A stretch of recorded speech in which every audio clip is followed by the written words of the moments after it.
27 today with the 6 o'clock news. Good morning, I'm Matthew Pantelis. Physio Extra, keeping you healthy. Marion, Pirie Street, Norwood, Hallett Cove, Seaford and Victor Harbour. PhysioExtra.com. The cool change has swept across the state after Adelaide recorded a top of 43.3 at 5:11 yesterday afternoon. Locally, Edinburgh topped the CBD with 44.4. Up north, Oodnadatta recorded the highest SA temperature, 48.7. Total fire bans are in place though in the north-west pastoral and lower southeast, both rated as extreme risk today. Blackouts linger as well. Kidman Park in the metro area and Lee Creek and Copley in the far north.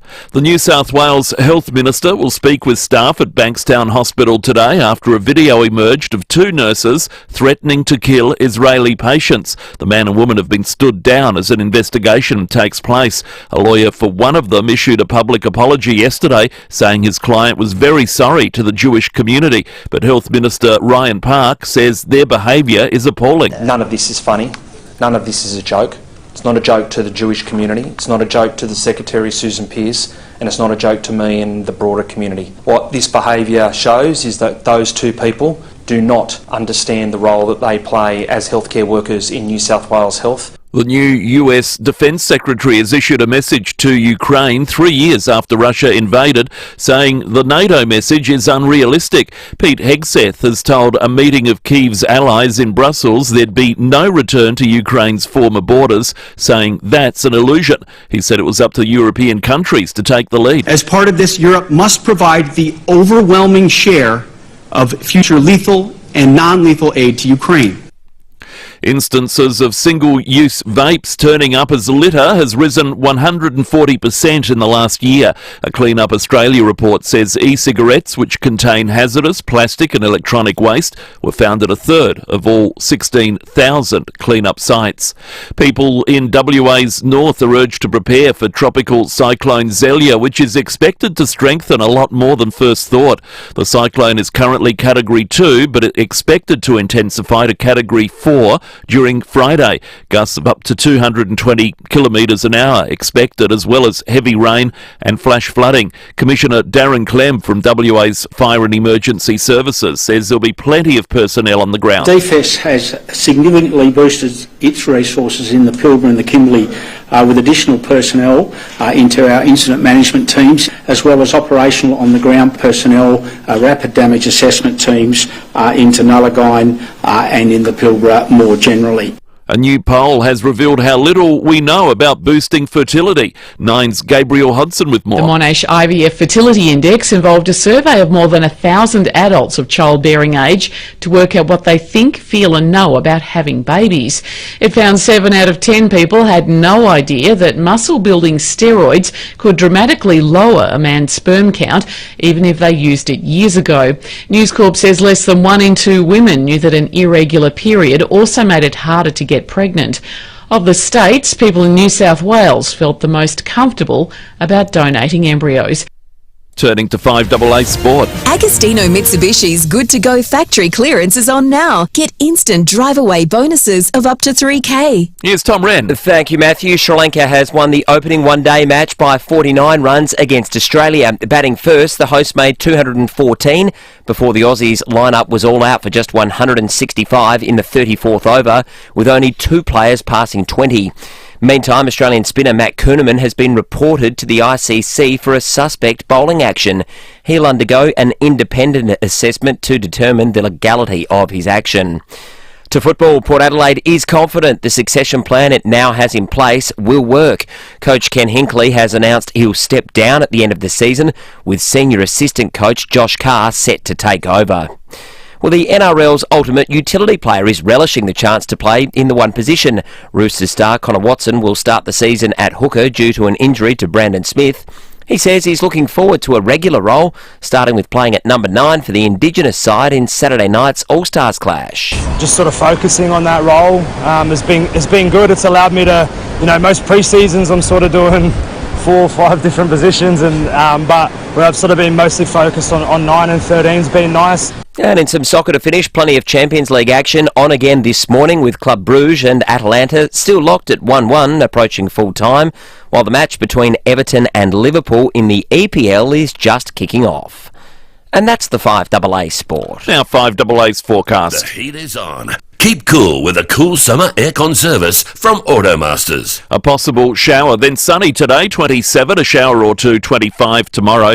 Cloudy on Saturday, 23, the sun back on Sunday, 25. Right now it's 23 degrees. 5AA, always Adelaide.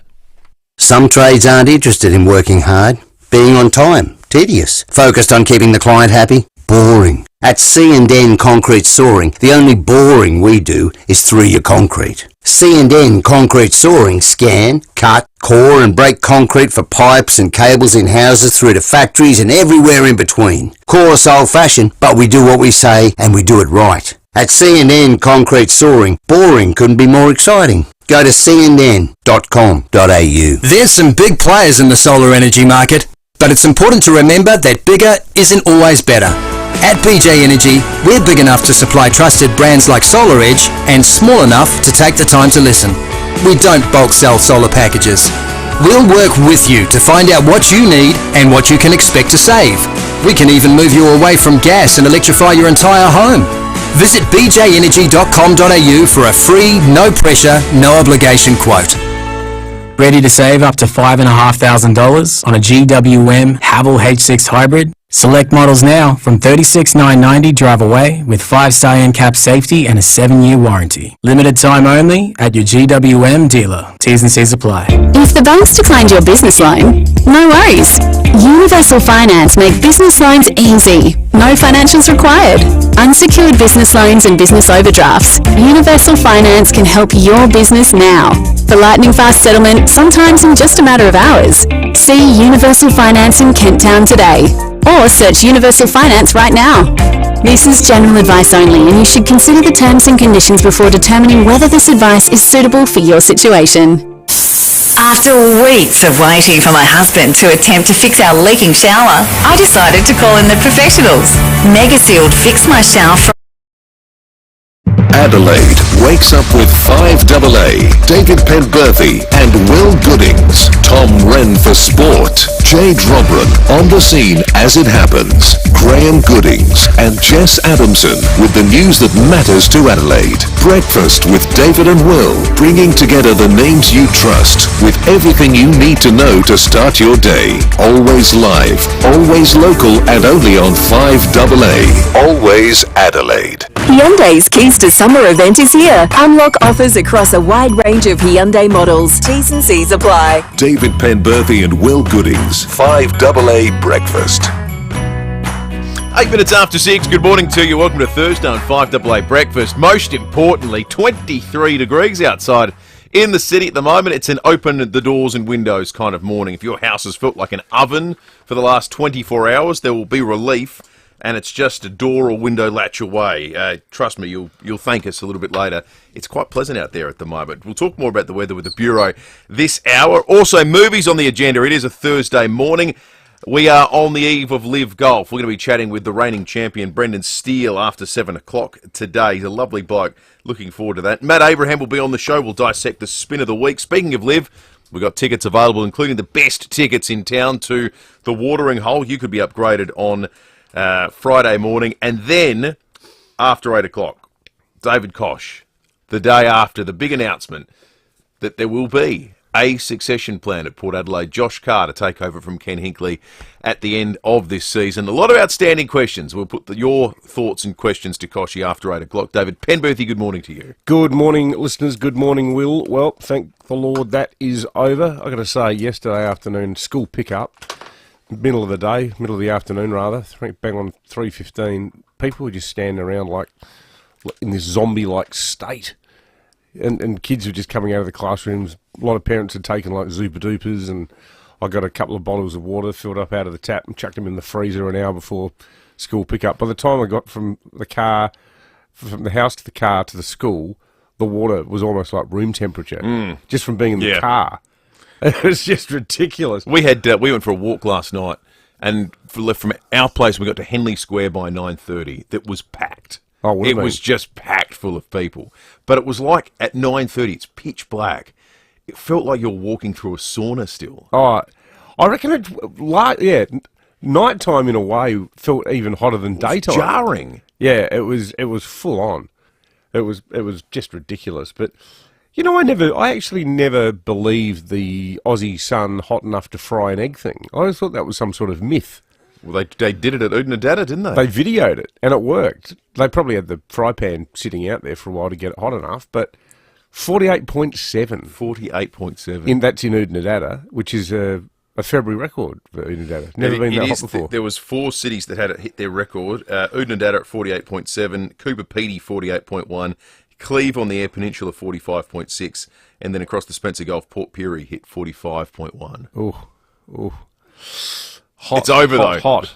Yeah, well, it's over, but like what you said about opening up the windows and doors. We can't hear. It's got a bit of a pizza oven vibe to it. Like I've come in wearing long pants and a collared shirt and my RMs, and I'm thinking, should go down in the Adbro and see if I've got my thongs in the car. It's still really muggy. It certainly is. It's actually...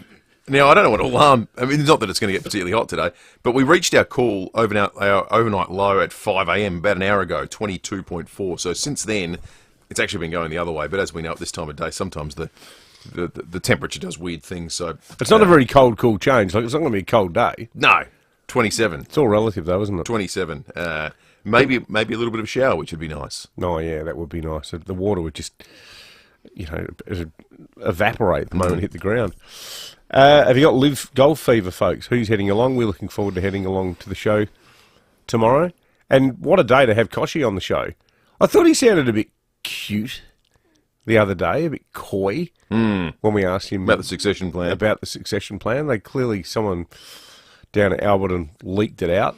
Well, I mean, it's been speculated on for the better part of the since Josh Carr returned to the club. Well, that's true. Yeah. But you're right. To be fair, it did crystallise, it felt like, in the last couple of weeks. Well, it was written as fact. Yeah. About 3 weeks ago by the Tizer. And I guess the club understandably wanted to manage the announcement and all of that. But what do you think of succession plans? Do they make sense? I personally, no, I don't think so. And I'm not saying that because it's Port Adelaide. If it was the Crows that did it, I'd say it was... In fact, I'd probably even be stronger. I don't... Well, I kind of think... There's 2 major points, and this was broached with Koshy during the press conference, but Port fans have been saying this, and I think everyone who's seen their club go through a succession plan says this. First is, if you already know who the best guy to coach the club is, next, why isn't he coaching it right now? What are we doing? We hanging around to play nice? Does it suggest a lack of confidence in the new guy? Well, an and the other thing, amount of politeness to the old guy, the outgoing guy. Well, that feeds into point 2, which is, how do you know who the best candidate available was in 2026? In January 2025. Now, Josh Carr is welcome. That's not a slight on Josh Carr. But maybe Damien Hardwick says, you know what, I'm sick of coaching in a town where there's literally no football culture. Yeah. Maybe Dimmer comes over to live maybe on the John weekend Longmire goes, says, yeah, that's right. Adelaide's good. John Longmire says, I'm ready to get back into coaching. Like, Koshy will say these might be fantasies, but you don't know what you don't know. You know, Yeah, I'm interested in the justification this puts you in the best possible position 12 months from now, when you don't know what that marketplace is going to look like. If Port got John Longmire, they could go from always complaining about losing prelims to always complaining about losing grand finals. So that'd be one better. He did win one, remember, in 2012. He did. That was the one against Hawthorn, wasn't Against Hawthorn, yeah. Malcheski, was that the one? Nick Malcheski kicked the winning goal. I think you might be right. From memory, he kicked the first and last goal of the game. Is that right? I think so. No, I can't. Your memory's better than mine. No, you not for that. You remember all the sport stuff. I just remember random stuff. If you've got a question for Koshy, folks, as always, we love it when you provide us input. I certainly heard from Port following friends yesterday some of their thoughts. 048008 1395. You can call us on 822 300 Are your Port following friends as feral in their support for Port as you are in your support for the Crows? Yeah, I think so. Where it's almost like... Mostly. Geez, yeah. I can't stand the club that I adore, you know? You know what I'm saying?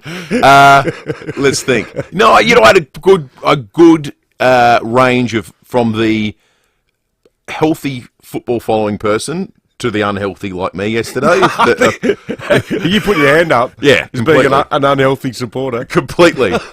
And Actually, both sides had reservations from Port people that went, well, I don't know, I don't understand why we're doing this. The ones have been the Hinkley knockers, the real hardcore. I've got a few mates like that who are really down on the guy. Have been for years. They'd just be happy that he's finally going, won't they? Yeah. But not soon enough. Well, as one put to me yesterday, why does he get to choose that it's in the end of the year? No other coach gets to say, oh, well, in 12 months I'll be out of here. Everyone else is on a week-by-week, you know, are you performing or are you not sort of analysis. It was interesting. He seems like a really down-to-earth, decent bloke. Well, he's loved by his players. Yeah. Like, he's clearly a good guy to work for and with. Well, he admitted that he actually thought about quitting a la John Longmire and thought, maybe I should just go. But, you know, I mean, I think the key thing is every Port person I know seems to think that Josh Carr is a really good coach. Yeah. There's no doubting that. Will be a really good coach in his own right. It's fascinating. Koshy on the show after 8 o'clock today. 16 after 6. We're going to take a quick break. News headlines coming up next. The King Anniversary Sale is on now. Save up to 50% on selected Australian design award-winning furniture. So why buy ordinary furniture when you can come home to King? Sale on now. Shop online or visit a King Living showroom today. Adelaide's local, trusted and truly connected talkback radio station. 5AA. Always Adelaide. Kangaroo Island. It's best enjoyed getting up close to nature, escaping with friends, enjoying the serenity and celebrating milestones together. Unpretentious, unexpected, untamed. Experience Kangaroo Island unfiltered. Book your self-drive getaway now at sealink.com.au. Harvey Norman, your destination for all the latest tech. Best brands, best prices guaranteed. Shop laptops to suit all your needs, from school to gamers, with prices starting from $368, or gaming laptops from $998. Say hello to your new smartphone from a low $149, or headphones from $18. Shop the biggest brands in home security. Keep your property safe with 2-cam kits from $138, or 4-cam kits from $268. At Harvey Norman now. Unique, loyal, fun-loving. That's what we look for in our pals. When you're next spending time with your best friends, don't forget some of the best pals you can have. Parafield Airport Liquor Store has your everyday favourites right through to those hard-to-find products. That's what great pals do. Sam and Jamie from Parafield Airport Liquor Store know every drop on the shelf, so you can always rely on their advice. Parafield Airport Liquor Store. Pals. Next to Roulette's Tavern, Kings Road, Parafield. The M event is on now, and here's why you need to visit Edwardstown Mazda. Get huge M event factory bonuses on top of already reduced drive-away offers. A $2,000 trade-in bonus or a $2,500 minimum trade-in. Daily giveaway. Wow, there are so many reasons to choose Edwardstown Mazda for the M event. Genuine accessory packages. Plus, we will beat any competitor's quote. The Edwardstown Mazda M event. On now. The #1 destination for Mazda in SA. It's gotta be. T's and C's apply. 5AA Breakfast is streaming live right now. To watch, simply head to 5AA on Facebook or YouTube. Hyundai's Keys to Summer event is here. Unlock offers across a wide range of Hyundai models. T's and C's apply. David Penberthy and Will Goodings. 5AA Breakfast. 9 minutes after 6. What a beautiful picture, the iPhone on a stick. Has it been upgraded? That looks spectacular, the Facebook and YouTube live stream this morning. That's like a modern art piece. They could use that in some sort of promo for all the international glitterati who've come down. Look at the lights and the sunrise. And ping the SATC. Well, Koshy is on today. A JPEG. Then his other role. That's what they call them, isn't it? JPEGs. Those could be. I'm not sure what pictures on computers. The compression format of images is these days. News headlines. Caught today for a northern suburbs man arrested following a crime spree. Police will allege the 37-year-old's connected to break-ins at businesses in Elizabeth East, Elizabeth Downs and Smithfield between December 2024 and this year, February. A sports club, pizza shops and hairdresser were targeted. A search of the man's home address locating a number of the stolen items. He's been charged with serious criminal trespass, property damage and theft. Good they've caught up with him. Yeah, also. Adelaide will host more than 200 political and business leaders from the US and Australia at the Australian-American Leadership Dialogue Annual Forum. It's taking place in August this year. Big event this, 12th to the 15th. The AUKUS agreement will be a key focus of the forum. I wonder if there'll be any sort of aluminium or steel people over from the US to chit-chat with their local counterparts. Yeah, they might be a bit frosty. Come over and tell us why they've decided to unleash on our economy as long-standing, hassle-free allies of the United States. Yeah, how is it that... Haven't they complained that there was some verbal agreement that we'd reduce the amount of aluminium that we were... Well, the trade guy below Trump, US? he went off. I don't know if you've seen his little impromptu press conference out front of the White House. Well, he said, well, Australia...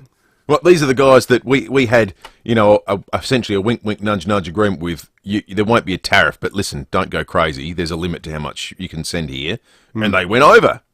So stuff Australia, effectively, is what he was saying, which is very different to the tone Trump struck. But it didn't fill anyone with confidence that the exemption that's apparently being considered will ultimately be applied. I really like when you sort of started saddling up about that the other day, because it is true. It is a totally disgusting way to treat our country. Completely. Like they don't have a better friend on this planet. Something for all the Trump lovers, the people who text in, you have Trump derangement syndrome. I think if you say that, you've actually got Trump derangement syndrome. I think it's a self-diagnosis scenario. But I think how is it that you'd sort of go, yeah, okay, I support Australia's completely innocent steel and aluminium sector being attacked on ideological grounds in some chest-puffed-out gesture about making America great again. Okay, do you want to make America great again, or do you want Australia to continue to be great? You can like if you like what Trump stands for, fine. But I think if you're a proud Australian that wants this country to do well, you got to call him out on this issue. That's what we're saying. Yeah, exactly 100%. Right. Did you see that bizarre scene yesterday? Elon Musk in the Oval Office with his kid on his shoulder, being quizzed about cutting aid programs and so forth, and Trump sort of sitting down next to him.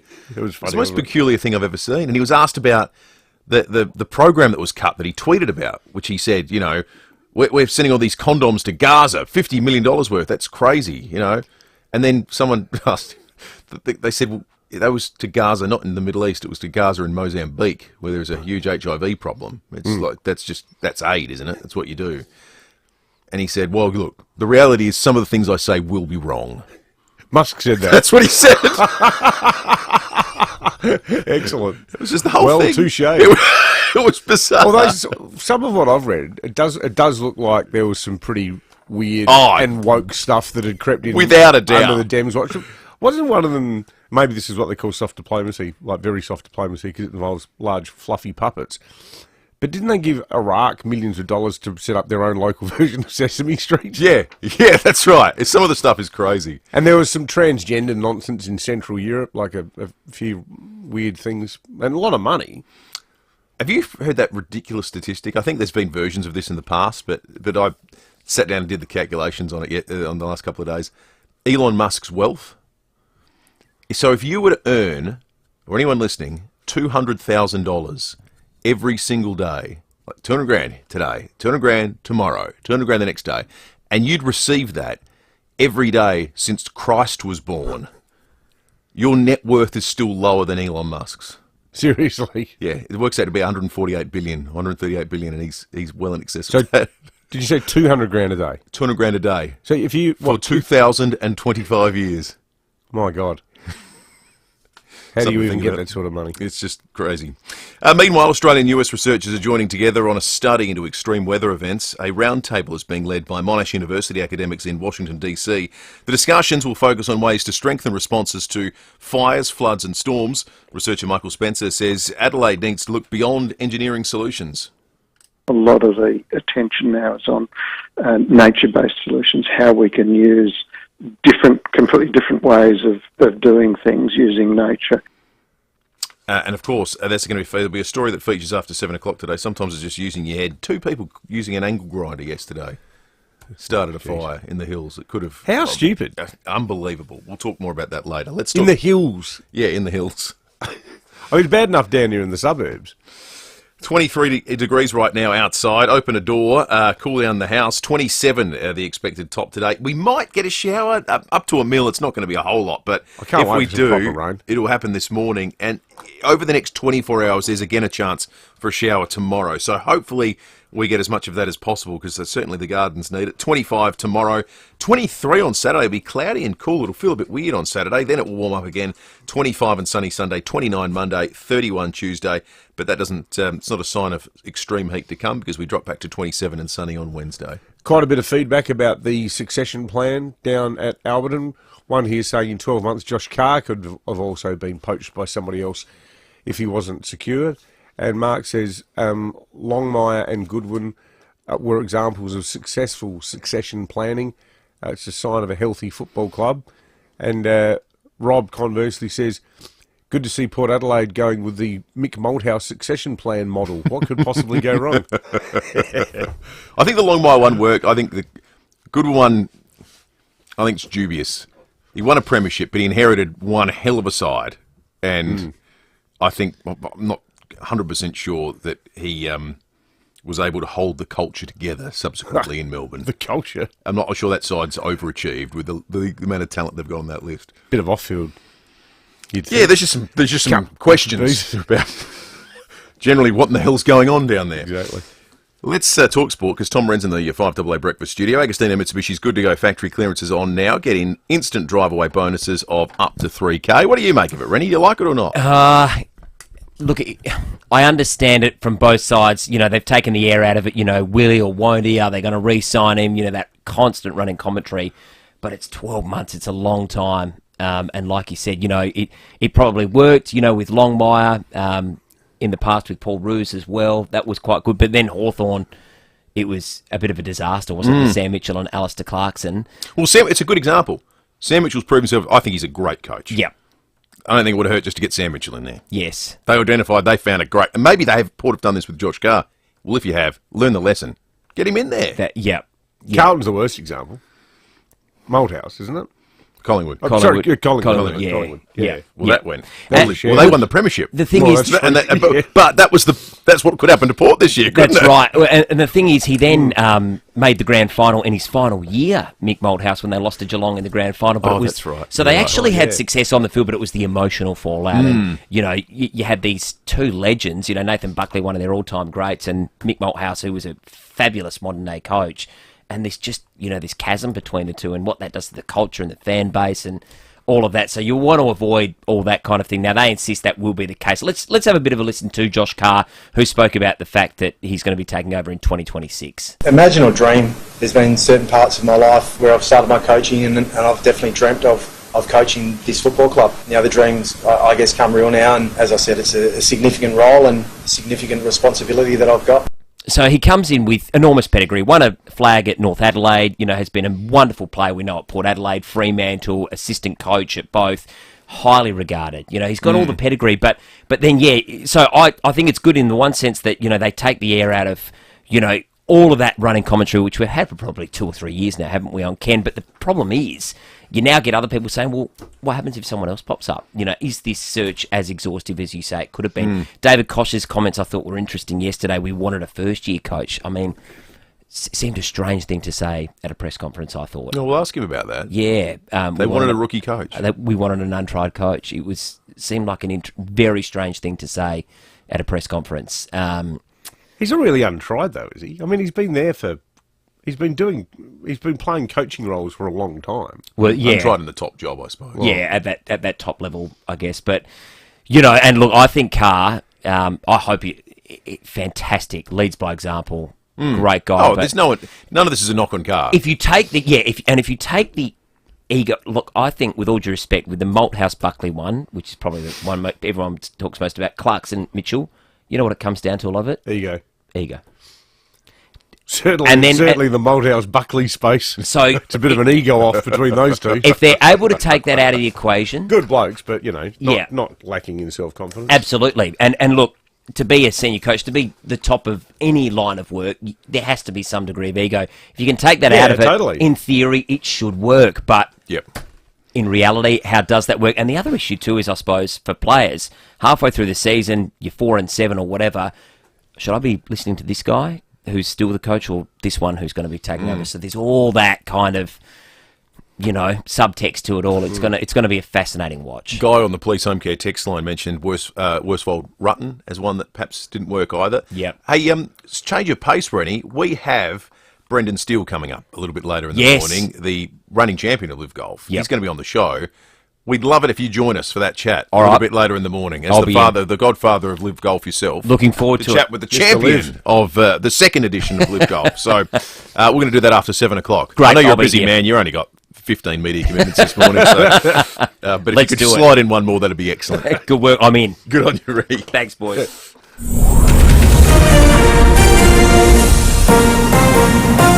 This is 5AA News. Always Adelaide. A possible shower, then sunny today, 27 with the 6:30 news. I'm Matthew Pantelis. Woken with a stiff neck or sore back? Get a Physio Extra appointment today. 6 locations. PhysioExtra.com. SA Power Networks are working on fixing 2 blackouts from yesterday's heat. Properties at Kidman Park and up north at Lee Creek and nearby Copley are in the dark after temperatures soared into the low 40s in the city and mid to high 40s up north. Oodnadatta sweltered with 48.7 degrees recorded. Extreme conditions predicted today for the northeast pastoral and lower southeast. Total fire bans are in place there.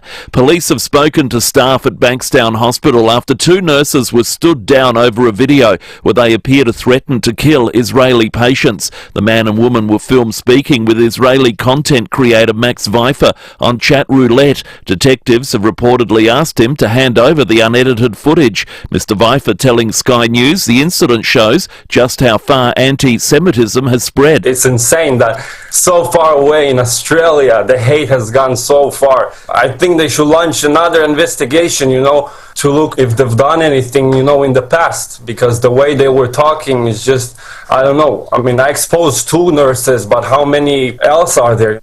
Negotiations have begun between the US, Russia and Ukraine to end the conflict in the region. Nine's US correspondent Reid Butler with more. Donald Trump spoke to Russian President Vladimir Putin for 90 minutes. He says they both want to stop the deaths taking place in the war with Ukraine and agreed to work together. Putin inviting the US president to Moscow. Trump also called Ukrainian President Volodymyr Zelensky, who has agreed to work with the United States to help reach a solution. A promising first step, but still with so many challenges to get all parties to agree to a ceasefire. It follows the release of American prisoners, including one school teacher who'd been detained in Russia for several years. This was in exchange for a Russian national held in the US. Now the world watches and hopes peace could be on the horizon. Crime and anti-social behaviour top the list of issues voters are concerned about heading into the federal election. A Mood of the Nation survey in The Australian showing just 8% of voters are concerned about an interest rate cut. There's speculation a pre-May election could be called if the Reserve Bank slashes interest rates next week. An arrest has been made and linked to a crime series in the northern suburbs. Mel Usher with the details. Police will allege the 37-year-old is connected to break-ins at business premises in Elizabeth East, Elizabeth Downs and Smithfield between December 2024 and February 2025. A sports club, pizza shops and hairdresser were targeted. A search of the man's home address allegedly locating a number of the stolen items. He's been charged with serious criminal trespass, property damage and theft and will front court today. A nationwide outage is affecting Optus customers. The telco saying its teams are working to confirm the cause and exactly which services are being disrupted. Florists are expected to rake in more than $20 million tomorrow for Valentine's Day. Delivery businesses and fresh-cut flowers experience a 700% increase on the 14th of February. NAB Small Business Executive Chrissy Jones says we're a nation of last-minute lovers. We see this pick up in the last 2 days prior to Valentine's Day, but with Valentine's Day falling on a Friday this year, we do expect for florists to experience the busiest day of the year on Friday. Turning to 5AA Sport. Agostino Mitsubishi's Good to Go factory clearance is on now. Get instant drive-away bonuses of up to $3,000. Good morning, Tom Wren. And a very good morning to you as well, Maddie. We're going to start with cricket. 3 ducks for Australia, including 1 for opener Matt Short, contributed to their 49-run loss. That was in their opening one-day match in Colombo. Sri Lanka was all out for 214. In reply, Australia was in trouble, losing a couple of early wickets, all out for 165 in just the 34th over.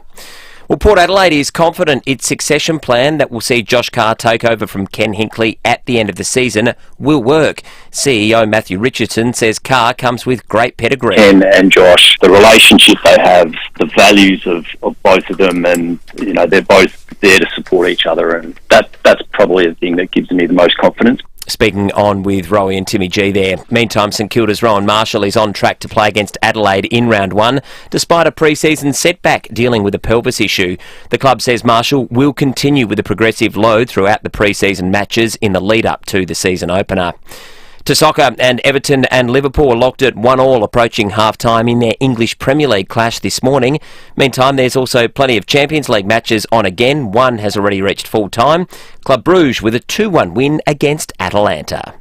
And that's the 5AA Sport. Now 5AA's forecast. The heat is on. Keep cool with a cool summer aircon service from Automasters. A possible shower, then sunny today, 27, a shower or two, 25 tomorrow, cloudy on Saturday, 23, and the sun's back Sunday, 25. Right now it's 22.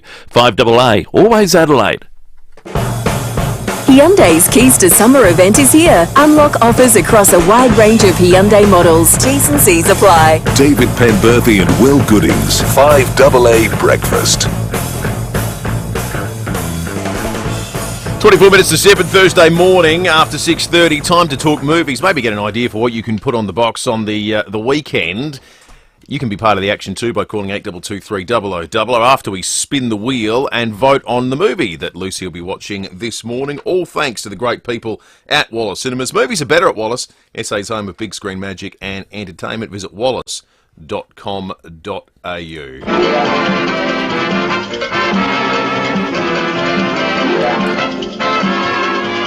Be much more comfortable movie watching weather today, Luce, inside the house. Well, yesterday I did not get off the couch. Okay. Because I just felt like a bit of a sloth sitting under the air conditioner. Yesterday would have been good. Yesterday would have been good. Today's going to be a much nicer day. That's all right. Speaking of sloths and speaking of movies, have you seen Zootopia? Great film. Yeah, it's a good film. I love animals. If I could have a pet, I would love a pet sloth. In life, I love dogs, but I would also have a sloth. What do sloths eat? I think they're vegetarian, aren't they? They're South American. They hang out on trees, don't they? So it's either bugs or leaves. Yeah. Leaves. Sloths are classed as herbivores. Occasionally they will eat fruit, and they have been known to eat birds, eggs, lizards, and insects. How does a sloth catch a lizard? Was it a lizard or a lizard egg? That'd be the ultimate stealth operation, wouldn't it? Don't know. Yeah. The long game. How embarrassing for the lizard. Imagine that in like the lizard community when word got around that I knew about what happened to Brian. He got caught by a sloth. Give it a spin. Good name for a lizard, Brian. Yep. Oh, Brian. Here we go. It's number 4. Just hung on the edge there, but 4 is the number. Number 4. We're going very recent this time. And this is actually, I reckon, an audience crowdsourced. Oh, okay. Category. A listener category. Yes, 2019 the year is. 2019. The Irishman up against up against the Highwaymen. Oh. Anyone ever heard of those films? Well, The Irishman was the Scorsese kind of. You've got to the point of the career where you can just make whatever and no one will tell you otherwise, and it goes for about 5.5 hours. Oh no, I don't have time for that today. I'm getting my hair cut, which as a female, takes a while. I never finished that film, and I love Martin Scorsese. Yeah, I'm the same for me. All right, The Irishman is 3.5. Yep. Okay.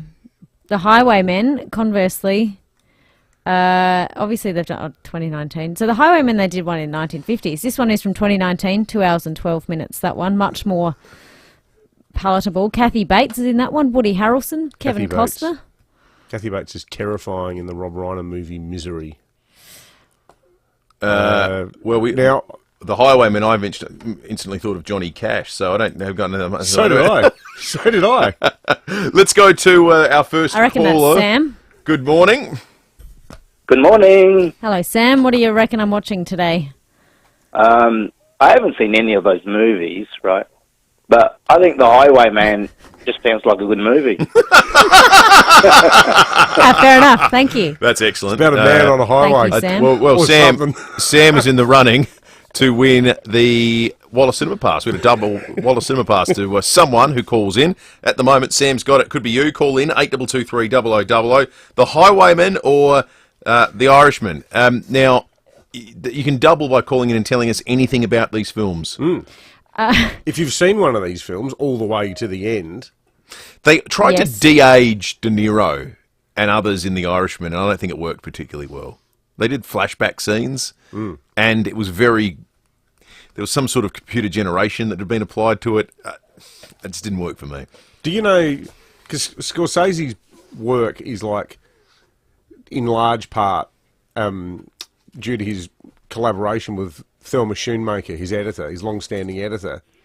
Was she still the editor in that film? Because it felt... That's a great question. It felt I'm like not it sure. didn't have an editor. No. And that he was just allowed to do whatever the hell he wanted. Yeah. Let's go to Nicholas in Morfett Vale. Nicholas, good morning. Hi, good morning. There's a time limit for Lucy to she's going to have her hair done, so wherever her choice, mate, let her choose. Yeah. I mean, that we could, but then that's not really... We've got to give away the tickets, Nicholas. It's not really how it works. But thank you. I appreciate it. Thanks for thinking of Lucy. She'll appreciate it too. Trev, good morning. G'day, fellas. How you going? Good, mate. Good, thanks, mate. I have something what Nick's on, but the Highwayman is the chase for Bonnie and Clyde. Oh, is it? Right. Okay. Are you voting for that one, Trev? Did you like it? Yeah, pretty good show. All right. Thank you. George, good morning. Yeah, morning, guys. Yeah, I'm just watching The Highwayman again now on Netflix. What? Right this second? Well, no, when I get home from work, maybe. Okay. Yeah, good. Thought that was one hell of a coincidence. What a stupid question. Wouldn't it be? Thank you, George. I reckon it's getting up. Stephen Birkenhead, good morning. Good morning, boys. The Highwaymen, I think it is, not man. Yeah, it is Highwaymen. Thank you. And I think it's clean sweep. It's academic. But Troy and Crafers, good morning. Morning, how are we? Good, Good, thanks, mate. Great, definitely The Highwayman. It's a cracker. Yeah. Cracker film. All right. Alex, what do you say? Oh, yeah, The Highwayman. It's about... It's a quick story. It's about two of the cops who took out Bonnie and Clyde. Yeah, beautiful. Okay. Thank you, Alex. So, obviously, it's got some acclaim. Not a lot of love for The Irishman. No. Sorry, I was doing some stuff. What am I watching? The Highwayman. The Highwayman. The Highwayman. Good. The slightly about the shorter chase one. for Bonnie and Clyde. So, as opposed to the story told from Bonnie and Clyde's perspective, it's told from the perspective of the officers. Have you seen the Chasing. original Bonnie and Clyde? I have please? not. I have Faye not. Dunaway. You'd like, from a fashion perspective, you'd like that film. Do you think I have fashion, David? That's really lovely. I know you. Whenever we talk about fashion, like the history of fashion, you seem to know a lot about it. Yeah, it's an interest of mine, not in what I wear, but I like to read about it. There's a lot of discussion about. There's a type of skirt Faye Dunaway wears in that movie that is. It's like a landmark moment in costuming in film. Apparently. Good cast in Highwaymen. Woody Harrelson, Kevin Costner. I'm a big Woody Harrelson fan, although it He's did good only in Kingpin. It did only get 58% on Rotten Tomatoes. Yeah, but that's So we shall see. You know what? The world of online movie reviewing has been infiltrated by people with political agendas, and it's been ruined. I'm telling you right now, save yourself the mental anguish of reading anything into it, because now there'll be the group of people that'll defend everything. There's a group of people that hate anything that looks like it's got some form of DEI element, and then there are the group of people that hate anything that looks like it doesn't have any sort of appropriate diversity, and all they both do is go and say the films are crap on the basis of whatever their stupid, deranged political belief is. Reviews are finished. We are living in a post-online review world. I'm telling you, save yourself the trouble. A lot of love for the Highwayman on the Police Home Care text line. I like this. Adrian recalls a joke that Ricky Gervais made. I think it was when he hosting the Golden Globes? Which one was he hosting? Yeah, the Golden Globes. He said, speaking Get of up, take your award, thank you, God. Yeah, that's right. He says, speaking of the Irishman, Ricky Gervais said that Leonardo DiCaprio took his girlfriend to the premiere, and by the end of the film, she was too old for him. did feel that way, that movie. All right, thank you. Let's head out on the road and check in with Jade Robin for the first time this morning. Morning to you, Jade. Good morning, guys. Just firstly, how nice is this cool change? It is so much nicer being out on the road this morning. Well, I hope you guys have ordered your dozen red roses for your better halves, because it is Valentine's Day tomorrow, the day of love. Now, if you're single and you're ready to mingle and you don't want to be on those apps to swipe left or right, I don't know, I've never downloaded one, then I've got the place for you to find love. Blair Athol and also Enfield have the most amount of singles. So if you're in Blair Athol, maybe book a seat at the Cooper's Ale House or the Enfield Hotel for tomorrow night. You might just find the love of your life. I don't really do Valentine's Day, but it is a massive deal. How's these stats? Florists are expected to rake in more than $20 million this Valentine's Day. Delivery businesses and fresh cut flowers businesses, they experience a 700% increase on the 14th of Feb. Shoppers, they drop $535 million in gifts for their loved ones. So around 3.8 million Aussies are planning to buy gifts for their special someone in their lives. Love-struck youngsters, they're embracing the event, with people aged 18 to 34 making up the majority of shoppers this year. And most Valentine's spending is set to take place in New South Wales. They dropped $210 million, with an average of 171 per person, followed by Victoria. We're a little bit further down the... we're more experiences people in South Australia. We like to pack a picnic and head to the park or go for a nice walk or something like that. But traditional gifts are likely to be popular. Of course, we love flowers, food, chockies. And guys, what are you buying your special someone? Or are they listening in and you don't want to spoil the surprise, aka you've forgotten? I like you. The good nice thing about Jade is she provides you with the excuse before you have to go through the awkwardness of the charade on the air. Yeah, that's entirely appropriate. Well, luckily, Jade, I've come prepared, because I took my wife out to a nice restaurant for dinner last night as a early Valentine surprise. Not that we ever really do it, but Jade, when you say I don't really do Valentine's Day, does that mean that Ben doesn't do it either? Or because I sometimes think you need to think carefully when women say things like, I'm not really into Valentine's Day. That might also mean... nah, flat out we both don't do it. Or we've never celebrated our anniversary either. Isn't that terrible? Neither of them. Takes the pressure off. Both. Neither of them. No, neither of them. And it's much, much cheaper. Well, that's true. Think of the money you save. $171 a day in New South Wales is crazy. That's absolutely outrageous. How about Jade, though? Gee, I tell you what. Ice Queen. Ben's on a good thing, isn't he? Yeah, I'll say. Exactly. I'll tell you what, some exciting texts on the police home care text line. One says, a few spots of rain in Prospect. Another, it's spitting in North Adelaide. Come down, rain. We and our gardens need you. Rob says his wife asked if I knew her favourite flower, and I found out that self-raising is not the right answer. Right, let's check traffic, police and weather in a moment. Think about selling your commercial property, need advice? Talk to the experts at RWC Adelaide. Visit rwcadelaide.com. Morning, guys. Got a breakdown to watch out for at the moment on the north-south motorway. It's near the Northern Expressway in Dry Creek there. Got traffic lights out in the city at the moment, the North Terrace Morfett Street intersection. Cameras today, Cliff Street, Glengarry and Grand Junction Road, Hope Valley. And a reminder too that the speed limit on Unley Road between Wattle Street and Green Hill Road will officially drop to 50 k's today. At Harvey Norman, pre-order the new Samsung Galaxy S25 series and get a bonus storage upgrade and bonus Harvey Norman gift card. Hurry, ends February 13. Conditions apply. Adelaide's most accurate traffic on 5AA.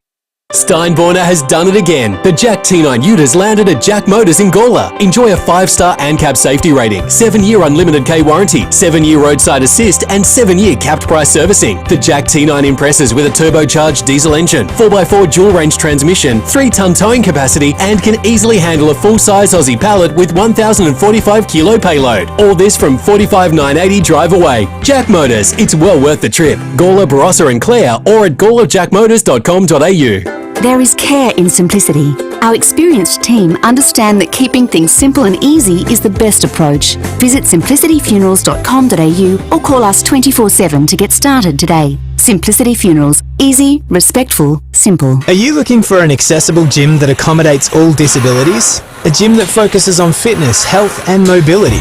We are Enable Fitness Centre, home to the biggest and best equipped disability exclusive gyms in South Australia. We're an NDIS provider and our gyms and facilities are all custom built, making them accessible for wheelchairs and ambulant clients with physical and intellectual disabilities. You can find us at Holden Hill, Marston and Elizabeth. Visit enablefitnesscentre.com.au for more information. The Cheapest Chips catalogue is out now. Cheapest Chips. Don't miss fantastic deals like the 3.5 litre air fryer for only $49. Wine barrel planters, 2 for $50. There's cheap everyday deals like assorted Lynx and Rexona deodorants at 2 for $8.50. And get this week's Hot Buy. Cadbury 265 gram favourites and 150 gram roses for only $5.99 each. Shop in store or online and live cheaper with Cheapest Chips. Catalogue out now. Hyundai's Keys to Summer event is here. Unlock offers across a wide range of Hyundai models. T's and C's apply. David Penberthy and Will Goodings. 5AA Breakfast. 10 minutes to 7, all of a sudden we got a whole bunch of texts coming in on the police home care text line. People have seen rain coming down. Well, rain's probably overdoing it. It's spitting down in parts of the northern suburbs. Jade Robran said where she was just after we finished our cross a moment ago, it started raining there. Hopefully it sets in, although, as Ben says, rain is falling in the Hawthorn area. Wait, no, it's stopped, which might be the order of the day. Yeah. Daniel Simpson-Sherwin from the Weather Bureau joins us. Morning to you, Daniel. Good morning. You're right with the rain. We have seen a couple of specks pop up on the radar about those northern suburbs. We had a very small cell just go over Parafield just then, but it looks like it's moved on, unfortunately. May still see a little bit come through just with the passing of the cloud behind the cool change we saw last night. So fingers crossed on that one. I've just called up the map on my bomb app, Daniel, and yeah, there's that cloud that's just gone. Yep, But hopefully. there's nothing really coming. Oh, what about further north? They might get some. Yeah, hopefully we could see a little bit in the north, maybe some about the hills. But yeah, hopefully that rain will come through. Otherwise, it's looking like a nice cooler day from the release that we saw yesterday. In Adelaide, we saw our second hottest February temperature on record. Up in Mount Lofty as well, we also got the second hottest February we've ever recorded that were only beaten by a very hot day back in 2014.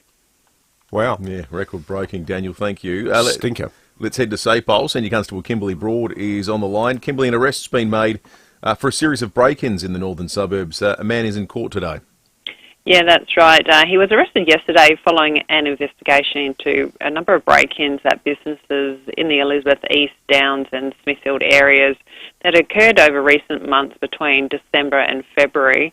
Now, the break-ins occurred at a sports club, a hairdresser and also a pizza shop, which was targeted on 2 occasions. During the break-ins, drinks, confectionery, as well as CCTV cameras were stolen. But a 37-year-old man from Elizabeth East, he's been arrested and charged with 4 counts of serious criminal trespass, property damage and theft, and he'll be appearing in the Elizabeth Magistrates Court today. Kimberly, also, there was a disturbance at a house in Woodville Gardens last night. Yeah, so about 11:30 last night, we received reports of windows being smashed at a home on Hookings Terrace. A car parked in the driveway also had its windscreen and windows smashed, and the suspects were seen leaving in a vehicle. Now, it is early in the investigation. However, we do believe that this isn't a random incident. But we're just asking if if anybody witnessed anything, if they could give us a call on the Crime Stoppers number 1800 333 000. Good on you, Kimberly. Senior Constable Kimberly Broad from SAPOL. Let's head to the US. Did you see overnight Donald Trump, in characteristic flourish on his social media platform, announced that he'd had a conversation with Vladimir Putin, and they put on the table a whole host of things, including visits to each other's country, but most importantly, ceasefire negotiations for Ukraine. What would that look like? How does it begin? Blake Johnson's covering it all for 7 News in the United States. Blake, good morning to you. G'day, boys. Yeah, love him or hate him, Donald Trump, he's certainly been busy in his first few weeks, hasn't he? I reckon your job's been pretty easy over there, Blake, hasn't it, at the moment? Wake up, Donald Trump. Yeah, there's been one story only in the last few days. But he said he had a lengthy and highly productive call this morning with Russian President Vladimir Putin. As far as we know, it's the first confirmed conversation between the pair since Mr. Trump took office. And according to him, the priority is now finding a US-backed end to the war in Ukraine. So has there been any detail, Blake, on a few key sticking points? One, does Russia withdraw without trying to maintain a hold on the territory that it's invaded? And two, has there been any discussion about whether Ukraine would be allowed to join NATO or not? Because I can't imagine Putin would cop that. Yes, it'd be interesting to see where they draw the lines, figuratively and literally on this. They're going to send in a team of negotiators, and they're going to send some pretty big names. So you can have the US Secretary of State, the CIA Director, the National Security Advisor, and the US Special Envoy to the Middle East. So some pretty big, powerful parts of the US administration are going to be part of that negotiating team. And according to Donald Trump, in his post this morning on Truth Social, he said, we've agreed to have our respective teams start negotiations immediately. So what sort of timeline that provides us in terms of an end to the war is a little unclear. But they've also said they'll visit each other's nations, Putin and Trump. And then Donald Trump finished his post by saying, I'm going to call Volodymyr Zelensky straight away, which he did, because Zelensky then posted on X a short time ago confirming that phone call, saying it was a productive one, saying no one wants peace more than Ukraine. Together with the US, we are charting our next steps to stop Russian aggression and ensure a lasting, reliable peace. As President Trump says, let's get it done. So a bit of movement at the station, it seems. Yeah, good stuff, Blake. Blake Johnson there for Channel 7 in the US Bureau. He's right, every day, and with the time difference here, because it's all happening in the US overnight. Like, the first thing I do is hit refresh on some of the foreign news apps I rely on for international coverage, and you just go, wow, that happened. Well, they're all, plastic straws are back. They're all monumental, well, beyond plastic straws, maybe. These are all monumental things that seem to happen at 24-hour intervals. Global tariffs one day, ending the war in Ukraine the next. A total ban on transgender people competing in women's sport. Yeah. Like, they're all big huge stories, and they just... Speaking of Ukraine, what about this horrible attack on that absolutely beautiful Catholic church in Wayville, the Ukrainian Catholic Church? There's a war memorial to the innocent people of Ukraine who have died since Russia's invasion outside the memorial. It's been covered in red paint. Whoever's done this is very much singing from the official Russian song sheet about the war, because they've put all this completely fatuous graffiti on it, saying no Nazi monument, suggesting that the people of Ukraine are Nazis. This is what Putin has used to convince his poor brainwashed populace that this is why we've had to go in, because there's Nazis on the loose in Ukraine. And that's what's been written on this war memorial to civilian lives in the back streets of Wayville.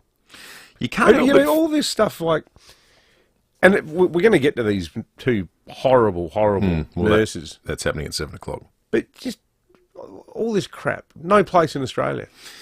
And you've got those people in particular, those nurses. Someone said they should be deported. If they're not citizens, they should be deported. My fear is that they were born here. He wasn't. He wasn't. He wasn't. We don't know about her. Yeah, okay. So he's not. He's not, but it's complicated is the answer to his possible to deporting him. He needs to be jailed for more than 3 years. She sounds like... She sounds Aussie. And the Australian, when they went to her house yesterday, she can swear like an Australian. Yeah. Get that off my property! It feels like I think all of this is being perpetrated by dumb people, but there's a foreign interference element of it. I mean, there's so much of this that's going on now in Australia, and it feels like if not overtly, it's being driven by a desire to unsettle and destabilise our country. I think this is just, it's too, and that's not to say there's some sort of spy in a phone booth ringing people up going, it's now time to deface, but it's having certain things pushed towards people's social media.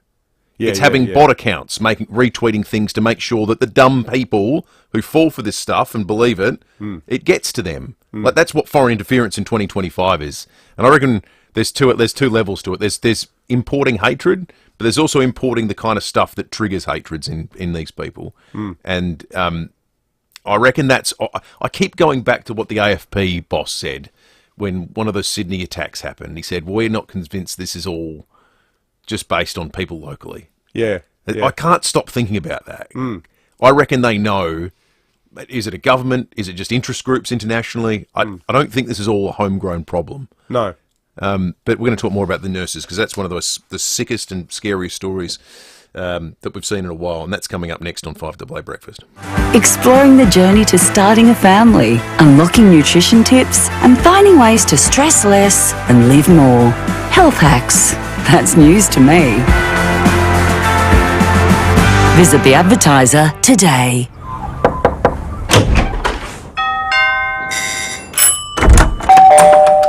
Come on in. We open our doors to people we trust and care about. And for over 90 years, South Australians have been opening their doors to Rest Haven. In turn, we've been opening doors to an easier, better life at home. From personal care to help with the shopping and social outings, you'll welcome the care that Rest Haven brings.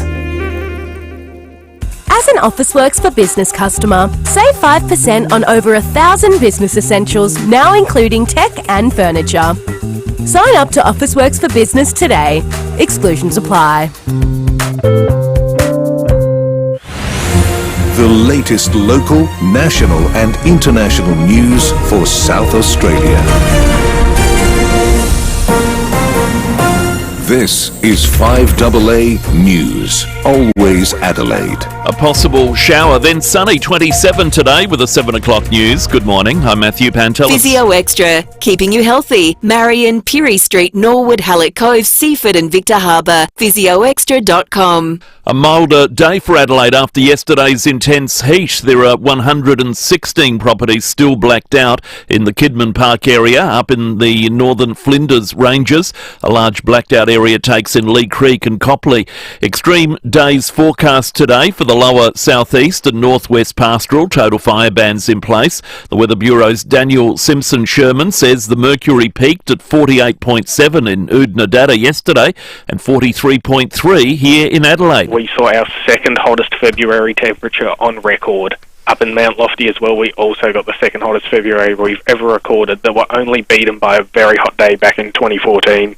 A major police investigation is underway into an anti-Semitic tirade at a hospital in Sydney's southwest. More from Nine's Jack Hahn. Police have not laid charges overnight, but the anti-Semitism strike force is investigating and will be speaking with the two nurses at the centre of this vile video. Detectives have also asked for the raw video from the Israeli influencer to help pinpoint what exact charges could be laid against Ahmad Rashad Nadir and Sarah Abdulebda. Both were working night shift at Bankstown Hospital when they allegedly spewed hate over an online chat forum, saying that they would refuse to treat Israeli patients and would rather that they die and go to hell.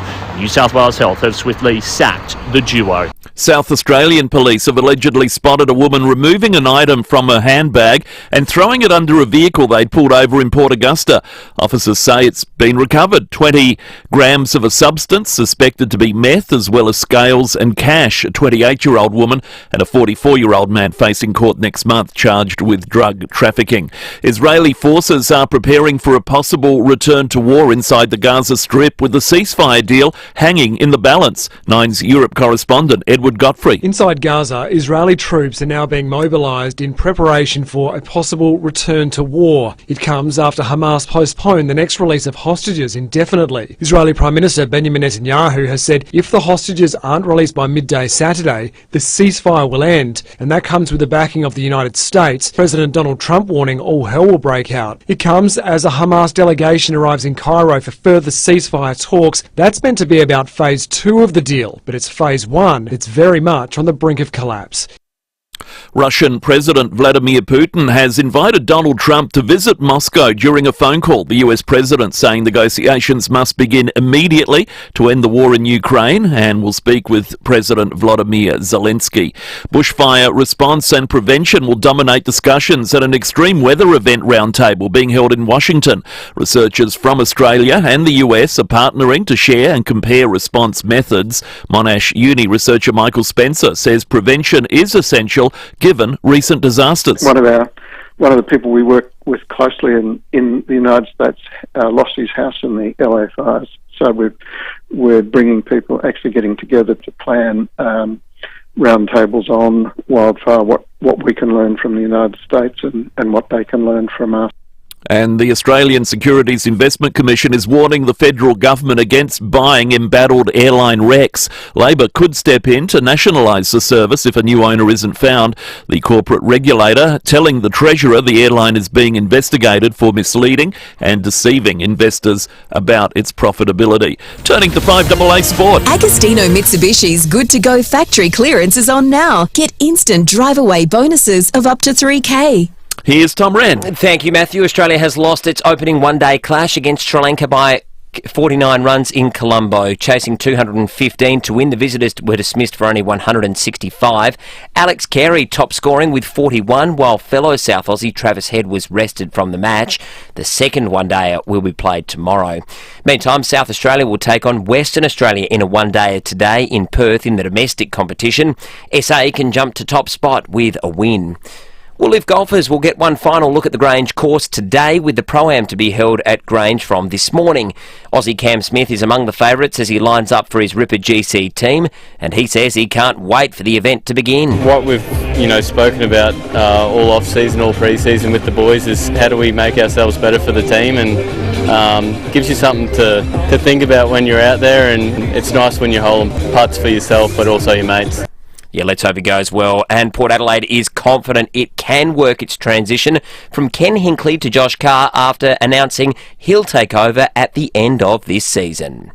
And that's the 5AA Sport. 5AA's traffic now. Thinking about selling your commercial property? Need advice? Talk to the experts at RWC Adelaide. Visit rwcadelaide.com. Hey, good morning. Watch out for a breakdown at the moment on the north-south motorway. It's near the Northern Expressway in Dry Creek there. Got traffic lights out in the city at the moment at the North Terrace Morford Street intersection. And look out for cameras about the place today. Gorge Road in Athelston and Moringi Avenue in Camden Park. Don't forget too, the speed limit on Unley Road between Wattle Street and Green Hill Road officially drops to 50 k's today. The Hyundai Keys to Summer event is on now. Unlock offers across a wide range of new and demonstrator Hyundai models. Visit hyundai.com.au today.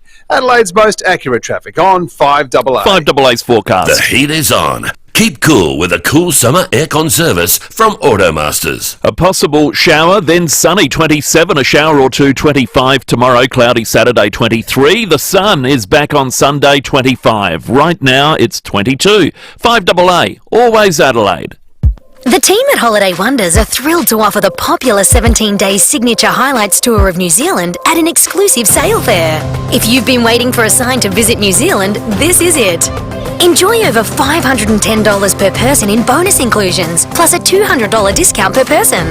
Airfares from Adelaide, touring and meals are all included. For bookings and more details on this amazing offer, visit holidaywonders.com.au. This incredible deal is one you can't afford to miss. The M event is on now, and here's why you need to visit Edwardstown Mazda. Get huge M event factory bonuses on top of already reduced drive-away offers. A $2,000 trade-in bonus or a $2,500 minimum trade-in. Daily giveaway. Wow, there are so many reasons to choose Edwardstown Mazda for the M event. Genuine accessory packages. Plus, we will beat any competitor's quote. The Edwardstown Mazda M event. On now. The #1 destination for Mazda in SA. It's gotta be. T's and C's apply. Hey guys, you want to try something epic? The Big Wedgie Inflatable Water Park is back. Trust me, you need to check this out. The Big Wedgie Inflatable Water Park at West Beach has stacks of awesome slides. There's the Big Wedgie and the Big Chucker for the absolute thrill seekers, and the Little Wedgie for the little tackers, and just the right wedgie for the ones in between. You'll be spewing if you miss it, so don't! Open all summer at West Beach Parks. Book your tickets now at thebigwedgie.com.au. Setting the agenda for South Australia. This is 5AA, always Adelaide. Hyundai's Keys to Summer event is here. Unlock offers across a wide range of Hyundai models. T's and C's apply. David Penberthy and Will Goodings, 5AA Breakfast. 8 minutes after 7, it's cloudy outside, but it is much, much cooler. 22.4 degrees, which is equal to what the overnight low had been at 5 a.m. this morning. So right now is as cool as it's been in quite some time. It's a good time to open up the doors and the windows this morning. Your house and your body will thank you for it. Much, much nicer outside today. And already a little bit of rain in the northern suburbs. Not rain per se, more some spits, a little bit of water, but Maybe there'll be a little bit more. Yeah, it's going to hit the ground and evaporate in record time. It still feels like a pizza oven in here, crikey. Speaking of records, yesterday, South Australia, the hottest city across the globe, hottest major city across the globe, it got to 43.3. Roseworthy hit 44.7. 4 regional towns hit their record for February. Oodnadatta got to 48.7. Cooper Pedy, 48.1. Cleve on the Eyre Peninsula, 45.6. And then across the Spencer Gulf, even Port Pirie got to 45.1. There's this extraordinary footage of Joe from the Pink Roadhouse, or someone from the Pink Roadhouse. It might not be Joe, who we've spoken to in the past, boiling an egg on the road at Oodnadatta. Joe actually spoke with Stacey Lee yesterday during the afternoon. I just went out and looked at the thermometer a little while ago, and it was 49 in the shade. So, no way to describe it. You just open that door from the roadhouse, it just feels like you've opened the door to the oven. Just gets right to the back of your throat, and, you can just feel that heat coming in at you. Last night wasn't too bad. I mean, we've had sort of 4 weeks now of every day over 40. We haven't had a day below 40 for at least 4 weeks. So the nights are warm. It takes you a while to cool down to get to bed. We sort of stay up late and get to bed when it's a bit cooler. But we're looking forward to tonight. That cool change, a 15-degree drop is going to be welcomed, that's for sure. Did he just say what I thought he said? Yeah, 4 weeks. It's been 40 for 4 weeks. That humans weren't designed to live there, were they? Wild horses wouldn't drag me up to live long term in a place like Eden. How do people put up with it? And the idea of we wait until it's a bit later, when it's a bit cooler, to go to sleep. What's a bit cooler look like when it's 40 for a month? What is a bit cooler? 32? Probably. It's 25 right now in Oodnadatta, so it has cooled down there as well. So they'll probably be putting on woolen jumpers there. How did the early settlers? What did they make of it? Like there's probably some. Well, there's a reason they settled in Adelaide and not Oodnadatta. Well, that's true.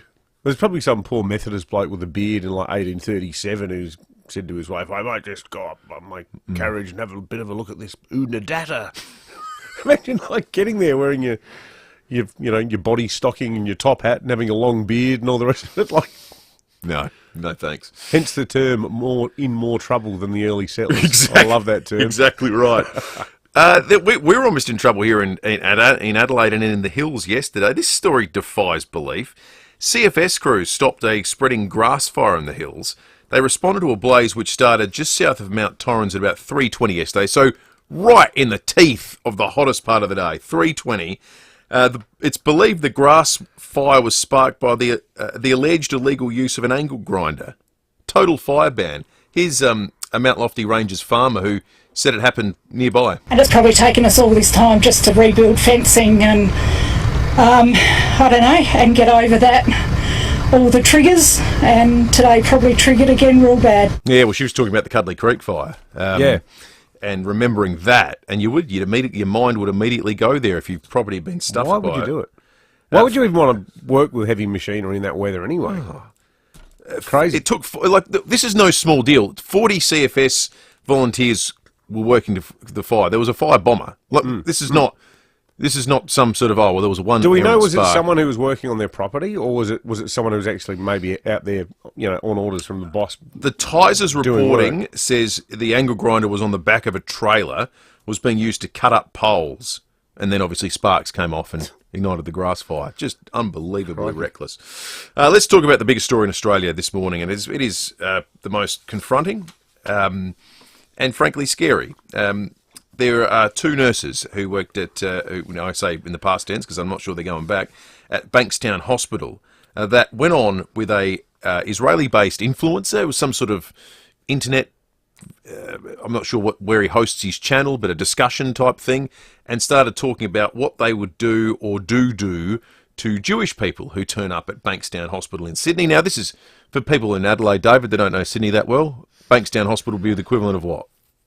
Well, it's smack bang on the heart of Western Sydney. It's probably, along with Lakemba, Punch Bowl, it's the area that has had the biggest intake of Islamic and often quite conservative, fundamentalist Islamic migrants and refugees over the years. It's a nice part of town. But this is a mainstream hospital, isn't it? This is not. Yeah. It's like going to Lyle McEwen or something like that. Have a listen to the two nurses on the channel with this now infamous exchange. But I'm so upset that you're Israeli. Like, eventually you're gonna get killed and you're gonna go to Jahannam, inshallah. Why do you think? Why do you think I'm gonna get killed? It's Palestine's country, not your country. You How are you, doctors? Wait. I want you to remember my face. Okay, so you can understand gotcha. That you will I have die a question the most disgusting death. All right. Let's say an Israeli. God I won't treat forbid. them. I won't treat them. I'll kill them.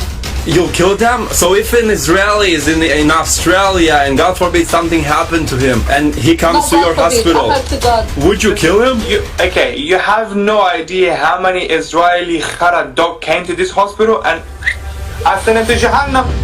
I literally sent him to Jahannam. Now, Jahannam means hell in Arabic. In Arabic, it was filmed. Every element of this is more galling than you can imagine. This was not filmed.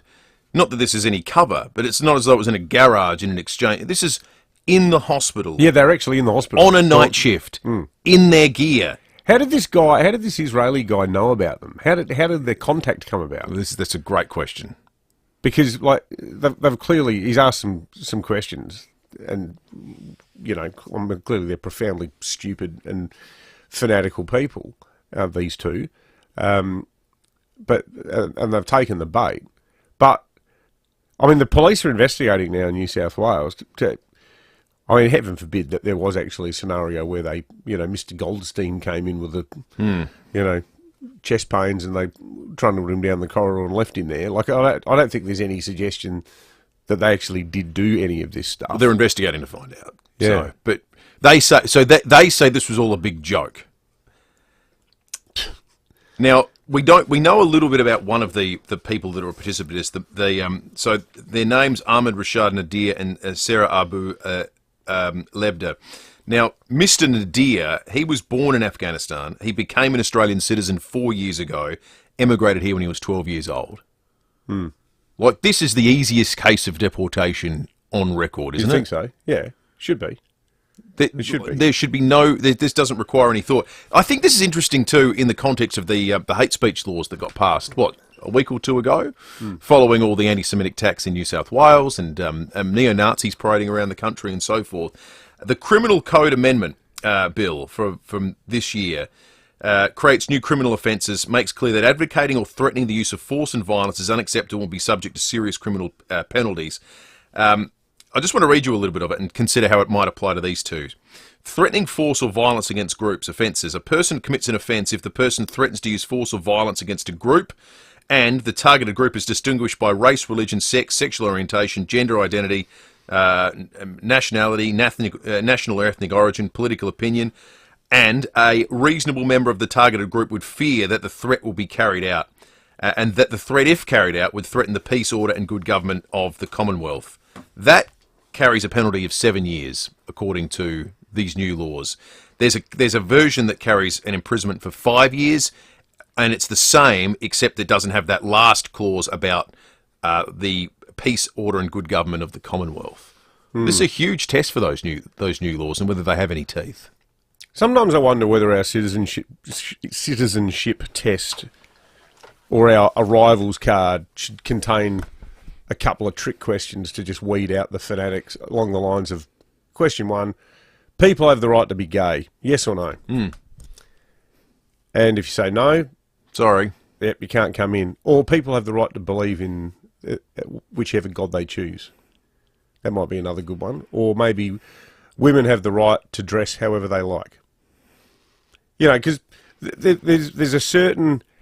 And I'm talking about the extremes here because, like, I know heaps of people. I work with a lot of people like Lillian Saleh and Evelyn Yamin, who were Lebanese Aussie chicks who worked with me at the Daily Telegraph, and they spoke Arabic. They came from these parts of town. They were fantastic people. Their families are wonderful.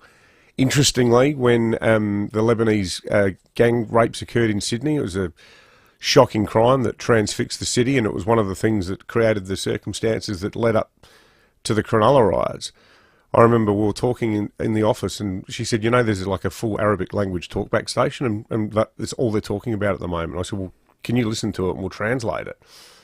People were ringing that station, and overwhelmingly, Lebanese Australians were going, these two guys they should be kicked out of the country. They're embarrassing us. And part of the problem in this country is the laws aren't tough enough. Now, you listen to that, and you go, that's what all the white people are saying too. Overwhelmingly, these are good people. But the reality is, some of them are genuinely not good people. And there were some people who, to this day, would still defend and excuse the behaviour of those scaff boys along the lines of, well, what do you expect? You know, the way women behave in Australia, and what do you expect these young guys, these sort of victims of, you know, Islamophobia, and what do you expect? You know, these women walking around at night sort of, and you go, whoa, whoa, whoa, whoa, whoa. Mate, you thinking that, saying that, justifying that, you're in the wrong country. And there's that element, and these two are in that element. It's not all of them, but it's that element.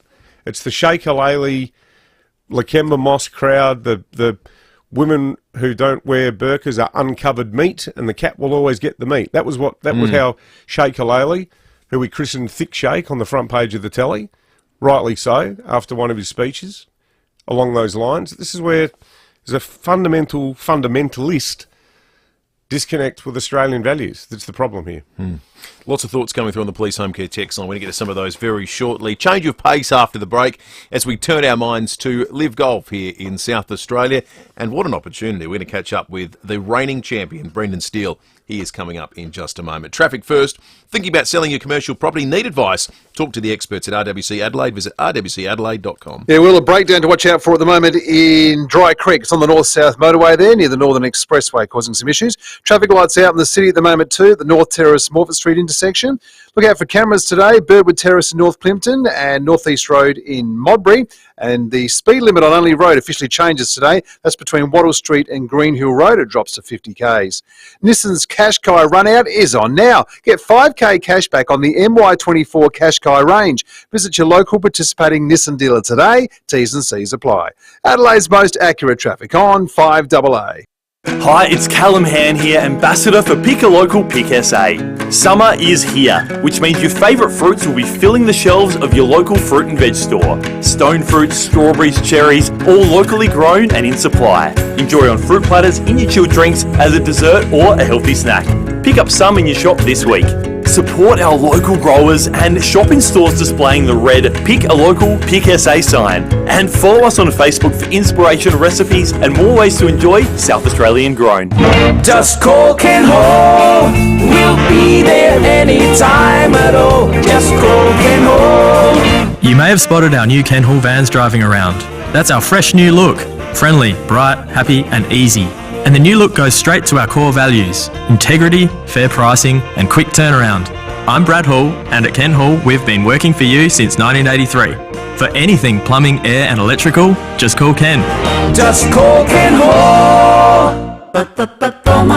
Beaumont's newest showroom is now open on Richmond Road, Marston. Celebrate with us on February 22nd from 11 a.m. with design duo Alyssa and Lysandra. Book online now to secure your free design consultation. Join the fun and you'll receive a complimentary Alive wash and lotion set with your purchase. Up to 30% off bathroom wear and go in the draw to win a $4,000 renovation voucher. See you February 22nd at Beaumont's new showroom, Richmond Road, Marston. T's and C's apply. Hi, I'm Lynn Andrews.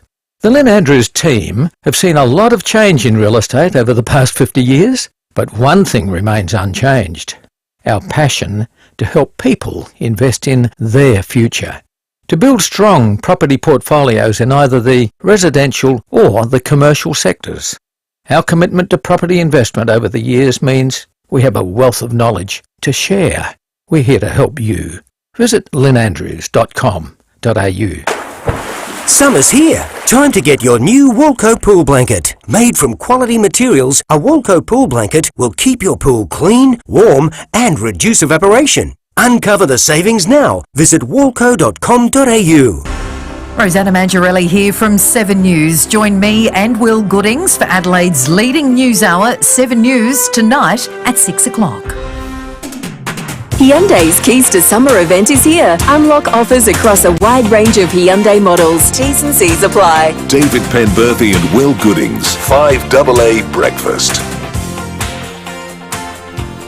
Well, the third edition of Liv Golf tees off tomorrow morning, and we've got an exciting opportunity to speak now with the reigning champion of Liv Golf, Brendan Steele. But what we thought we would do, and this would be nice, David, is invite one of the great resources on the 5AA breakfast team into the conversation, the father of Liv Golf, the man who, without his input to the Premier, we wouldn't be talking about a tournament. Tommy Wren. Rennie, good morning to you. And good morning to you, Will. David, I'm very excited to be talking to Brendan, who was so good last year, winning with 18 under and took out the second instalment of Liv. So what a privilege for us to have him on. Well, Brendan Steele, good morning to you. Yeah, and thanks for having me, guys. I appreciate it. Brendan, amazing effort from you last year. Your one win in Liv so far has come here in Adelaide.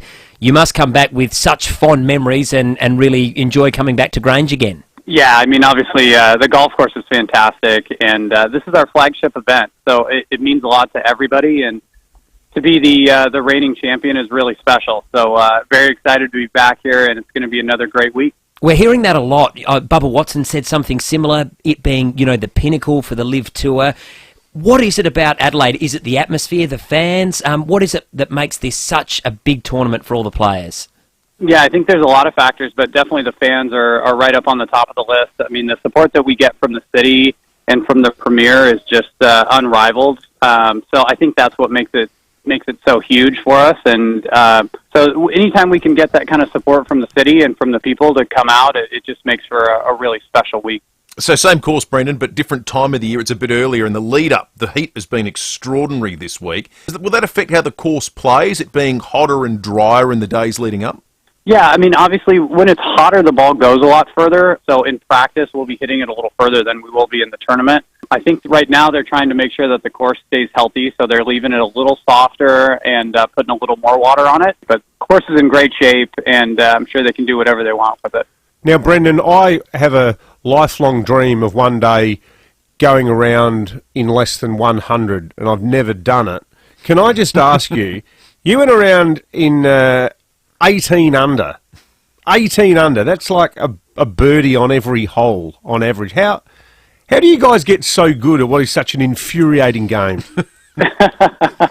Well, there's still a ton of variance even for the best players in the world. It's a really maddening, difficult game. So, the variance may be smaller for us, but, it is so tough. There's so many little things that go wrong all the time. And even when you're feeling good and you put in all the work and everything, it doesn't always pay off. So you just have to keep after it and keep trying to get better any way that you can. And I think why so many people love the game. It's just so maddening and so difficult. And when you do actually get something good out of it, then it feels great. Brendan, have you ever closed your eyes and sort of daydreamt and lent any thought to what you might do if you were to ace the watering hole? Any celebration you might have? No, but that would be incredible. Obviously, when Chase Koepka did it 2 years ago, that was a really, a really wild moment and really, really cool. So hopefully somebody does it this week. If it were to be me, it would be great, but I'd take it from anybody. And Brendan, we've seen as well, just in terms of the golfing climate, the US Open's become the first major to create a specific Liv Golf exemption category for players. A good move, do you think? It seems like we're getting more to the point where, the tours are becoming more tolerant of each other, which I think is healthy for the game generally. Yeah, definitely healthy for the game. Definitely a step in the right direction for us at Liv. Any sort of major access is huge for us, and it's good for the majors. They need to have the best players there. So this is definitely a step in the right direction, and probably the first of many, I would think. Hey, Brendan, you're a native of Los Angeles, and everyone here in Australia, particularly as a country that like the US, particularly California, we've got big histories of bushfires, as we call them. You call them wildfires over there. How is LA recovering after the horrific scenes that we saw, particularly around the Pacific Palisades only a month or so ago? Yeah, I mean, just brutal devastation there. Lots of friends that have been impacted directly, friends with churches and schools and, their way of life really thrown out of balance. So, really, really devastating, but hopefully it'll bounce back quickly and they can start to recover. I grew up in the mountains above Palm Springs, and we would have to evacuate when I was a kid. So it's been obviously a little too close to home for me quite a few times, but it's just unimaginable devastation. Yeah, no, it's just such a terrible thing.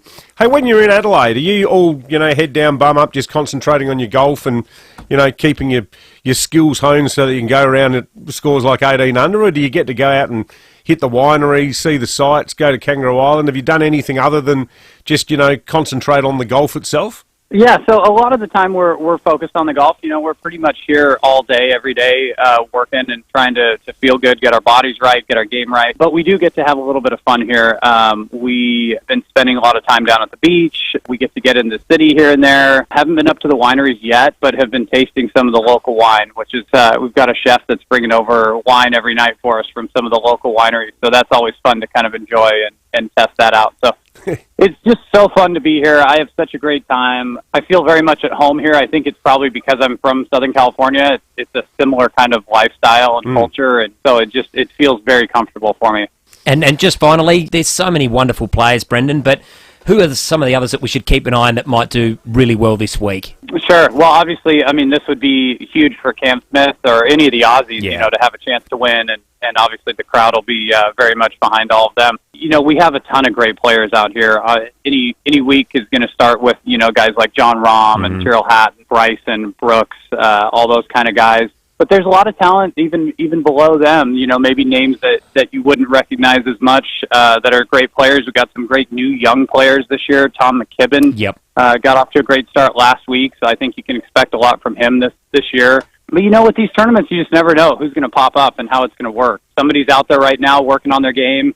They're missing some piece, and they may find it between now and tee off and be away. So that's what makes it exciting. That's the way sports always are. You just never know what's going to happen. Well, mate, all the very best of luck for the weekend. If you can pull off a repeat of last year, it'll be a huge achievement. It was a sensational knock you had last year, and enjoy your time here in Adelaide. Thanks so much for talking to us this morning, Brendan. Might see you down there. We're heading down tomorrow to do the show ourselves, so thanks for coming on, mate. Oh, great. Thanks so much. I appreciate it. You guys have a great week.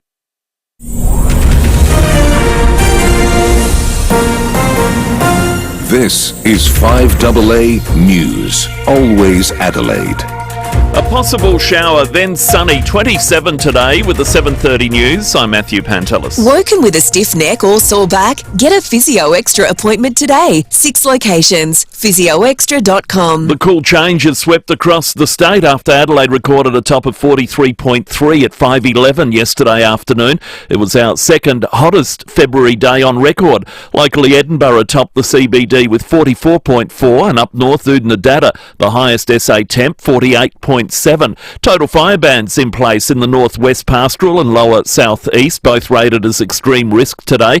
Blackouts linger as well. Kidman Park in the metro area and Lee Creek and Copley in the far north. Daniel Simpson-Sherman from the Weather Bureau says there are reports of drops of rain in the northern suburbs too. Yeah, hopefully we could see a little bit in the north, maybe some about the hills. But yeah, hopefully that rain will come through. Otherwise, it's looking like a nice, cooler day from the release that we saw yesterday in Adelaide. Police have begun interviewing staff at Bankstown Hospital in Sydney after 2 nurses were captured threatening to kill Israeli patients in a social media video. Nine's Danny Geddes reports. The 2 healthcare workers have been stood down, and police, New South Wales Health and the Healthcare Complaints Commission are investigating. The pair were filmed on a live web chat boasting about denying medical help to Israeli patients and even killing them. A lawyer for one of the nurses says his client is very sorry. Health Minister Ryan Park says he'll be heading to Bankstown Hospital today to discuss the incident with staff directly. And a journalist who was abused outside the home of one of the nurses says it was a frightening incident. Liam Mendez had his phone snatched by somebody from inside the house. The way that this man who took my phone was looking at me, like so much anger behind his eyes, that was when I was like, hey, this could really go badly if it's not de-escalated very quickly. And thankfully, after about 5 minutes, I got my phone. Politicians are arriving at Parliament House for what's likely to be the last sitting day ahead of the federal election. The poll must be held at May 17. By May 17, MPs and senators arriving this morning aren't expecting to come back to Canberra for a few months. Feels like the last day. This feels like the end. Do you think today's the last day before election? No one knows, but that's what we think. Look, it's entirely up to the Prime Minister, and we'll just play it how it comes to it. Do you think it's the last day before elections? I hope so, but who knows? Only the PM does. Major reforms, meantime, aimed at reducing the influence of billionaires on Australian elections have passed the Senate. The government and opposition have struck a deal on the legislation after weeks of talks. Under the overhaul, the amount any one donor can give to a party or candidate will be capped at $50,000. The US president and his Russian counterpart have agreed to hold talks about ending the war in Ukraine. Donald Trump and Vladimir Putin have used a 90-minute phone call to discuss potential negotiations. Ukraine MP Kira Rudik has told Today a plan is expected to be put forward this week. Vice President J.D. Vance will be presenting some ideas of how to end the war. However, we did not hear any concrete steps and we didn't hear an answer to the key question: who or what will ensure that Russia would not attack us again? And what would happen if they will attack us again? Also making news, a nationwide Optus outage has been resolved. Customers back online. The average mortgage has reached a new high, sitting at $800,000. And saltwater crocodiles are spending more time out of the water to lie on dry land due to increased water temperatures. Now turning to 5AA Sport. Agostino Mitsubishi's good to go factory clearance is on now. Get instant drive away bonuses of up to $3,000. Here's Tom Wren. Thank you, Matty. Australia has gone down to Sri Lanka by 49 runs in their first one-dayer in Colombo. In a blow ahead of its campaign at the Champions Trophy, Mitchell Starc has returned home for personal reasons and won't play in the tournament in Pakistan next week. Meantime, a little bit closer to home, South Australia will take on WA in a one-dayer today in Perth in the domestic comp. A win would see SA go back on top of the table. Well, defending Liv champion Brendan Steele says he can't wait for the event to begin tomorrow. The 41-year-old American telling David and Will it's an event all the players look forward to being in. To be the reigning champion is really special. So very excited to be back here, and it's going to be another great week. Yeah, can't wait. Players will have one final look at the course today with the Pro-Am to tee off in around an hour's time. Well, Liverpool and Everton are locked at 1-1 with about 20 minutes to play in their English Premier League clash this morning. The Toffees hit the lead early in the first half, but the Reds found an equaliser shortly after. Salah teased in, and the header makes it 1-1 from Alexis McAllister. Everton in front for 4 minutes. Audio there thanks to Optus. Meantime, in European Champions League action, Bayern Munich leads Celtic heading into the second half 1-0. Feyenoord also 1-0 up against AC Milan, while earlier Club Brugge beat Atalanta 2-1. And that's the 5AA Sport. Having a look at the roads around Adelaide now. Thinking about selling your commercial property? Need advice? Talk to the experts at RWC Adelaide. Visit rwcadelaide.com. Well, then watch out for a large sheet of metal blocking parts of Port River Expressway near Hanson Road in Wingfield at the moment. A couple of breakdowns too in the city. King William Street near Grenfell Street. The left-hand lane is blocked onto Grenfell Street. And in Dry Creek on the north-south motorway near the Northern Expressway. And got traffic lights out in the city at the moment. That's at the North Terrace Morford Street intersection. Looking to de-stress? Support a healthy stress response in the body with Blackmore's Executive B Stress Formula. Always read the label and follow the directions for use. Chemist Warehouse. Great savings every day. Adelaide's most accurate traffic on 5AA. 5AA's forecast. The heat is on. Keep cool with a cool summer aircon service from Automasters. A possible late shower, then sunny 27. A shower or two tomorrow, 25. Cloudy on Saturday, 23. The sun returns Sunday, 25. Right now, 22 degrees. 5AA, always Adelaide. Hi, Bronte Manuel from Toop and Toop. Now more than ever, you need an agent who's not just out for a quick sale. You need someone who can stand their ground to ensure you're maximising your home's potential. There's a good reason Toop and Toop is defying market trends and continuing to deliver premium outcomes for its clients. With a history spanning almost 40 years and a team of unrivaled experience, Toop and Toop knows what it takes to maximise your results in any selling conditions. Visit toop.com.au to find out more. The most frustrating thing about having your car repaired after a collision can be the wait. Sometimes months. At Premier Panel Services, the wait is one thing you won't have to worry about. We've expanded our workshop and our highly skilled team. It means we're better equipped to deliver an outstanding outcome for you and your car. RAA and MTA approved, Premier Panel Services work with most insurance companies. So ask for Premier Panel Services and get back on the road sooner. The M event is on now, and here's why you need to visit Edwardstown Mazda. Get huge M event factory bonuses on top of already reduced drive-away offers. A $2,000 trade-in bonus or a $2,500 minimum trade-in. Daily giveaway. Wow, there are so many reasons to choose Edwardstown Mazda for the M event. Genuine accessory packages. Plus, we will beat any competitor's quote. The Edwardstown Mazda M event, on now. The #1 destination for Mazda in SA. It's gotta be. T's and C's apply. The BJ in BJ Energy stands for Benjamin Jack. He's the director, and the energy, well, that stands for savings. BJ Energy are far more than solar and battery specialists. They optimise everything to do with solar, squeezing every bit of energy out of the sun to help you take control of your power bills. And because BJ Energy are fully qualified electricians, they can help you with all things home energy, including solar repairs and maintenance, EV chargers, lighting, switchboard upgrades, heat pump systems, and more. Now, something they don't do, though, is sell solar solutions with cheap parts. Everything the team do at BJ Energy is quality driven, and that's why they choose to use trusted brands like Solar Edge. For a free, no obligation quote, visit bjenergy.com.au. Package deals and payment plans are also available. Jump online when you can take a look. That's bjenergy.com.au. Hyundai's Keys to Summer event is here. Unlock offers across a wide range of Hyundai models. T's and C's apply. David Penberthy and Will Goodings. 5AA Breakfast. 10 every time. Matthew Abraham on 5AA Breakfast. Oh yes, that time on a Thursday morning we'll return our mind to matters of spin with Matt Abraham in the 5AA Breakfast studio with us. All thanks to the great people at Mitre 10. Matt, good morning to you. Good morning, Will. Good morning, David. You got live fever, Matt? I see you're wearing a polo shirt. Oh yeah, yes. No, I've been whacking a few balls. I was pretty apparently I've listened to you coming in. I'm getting the mullet going and all that sort of stuff. But apparently the ball goes further if it's hot weather. Yeah. Amazing. Go figure.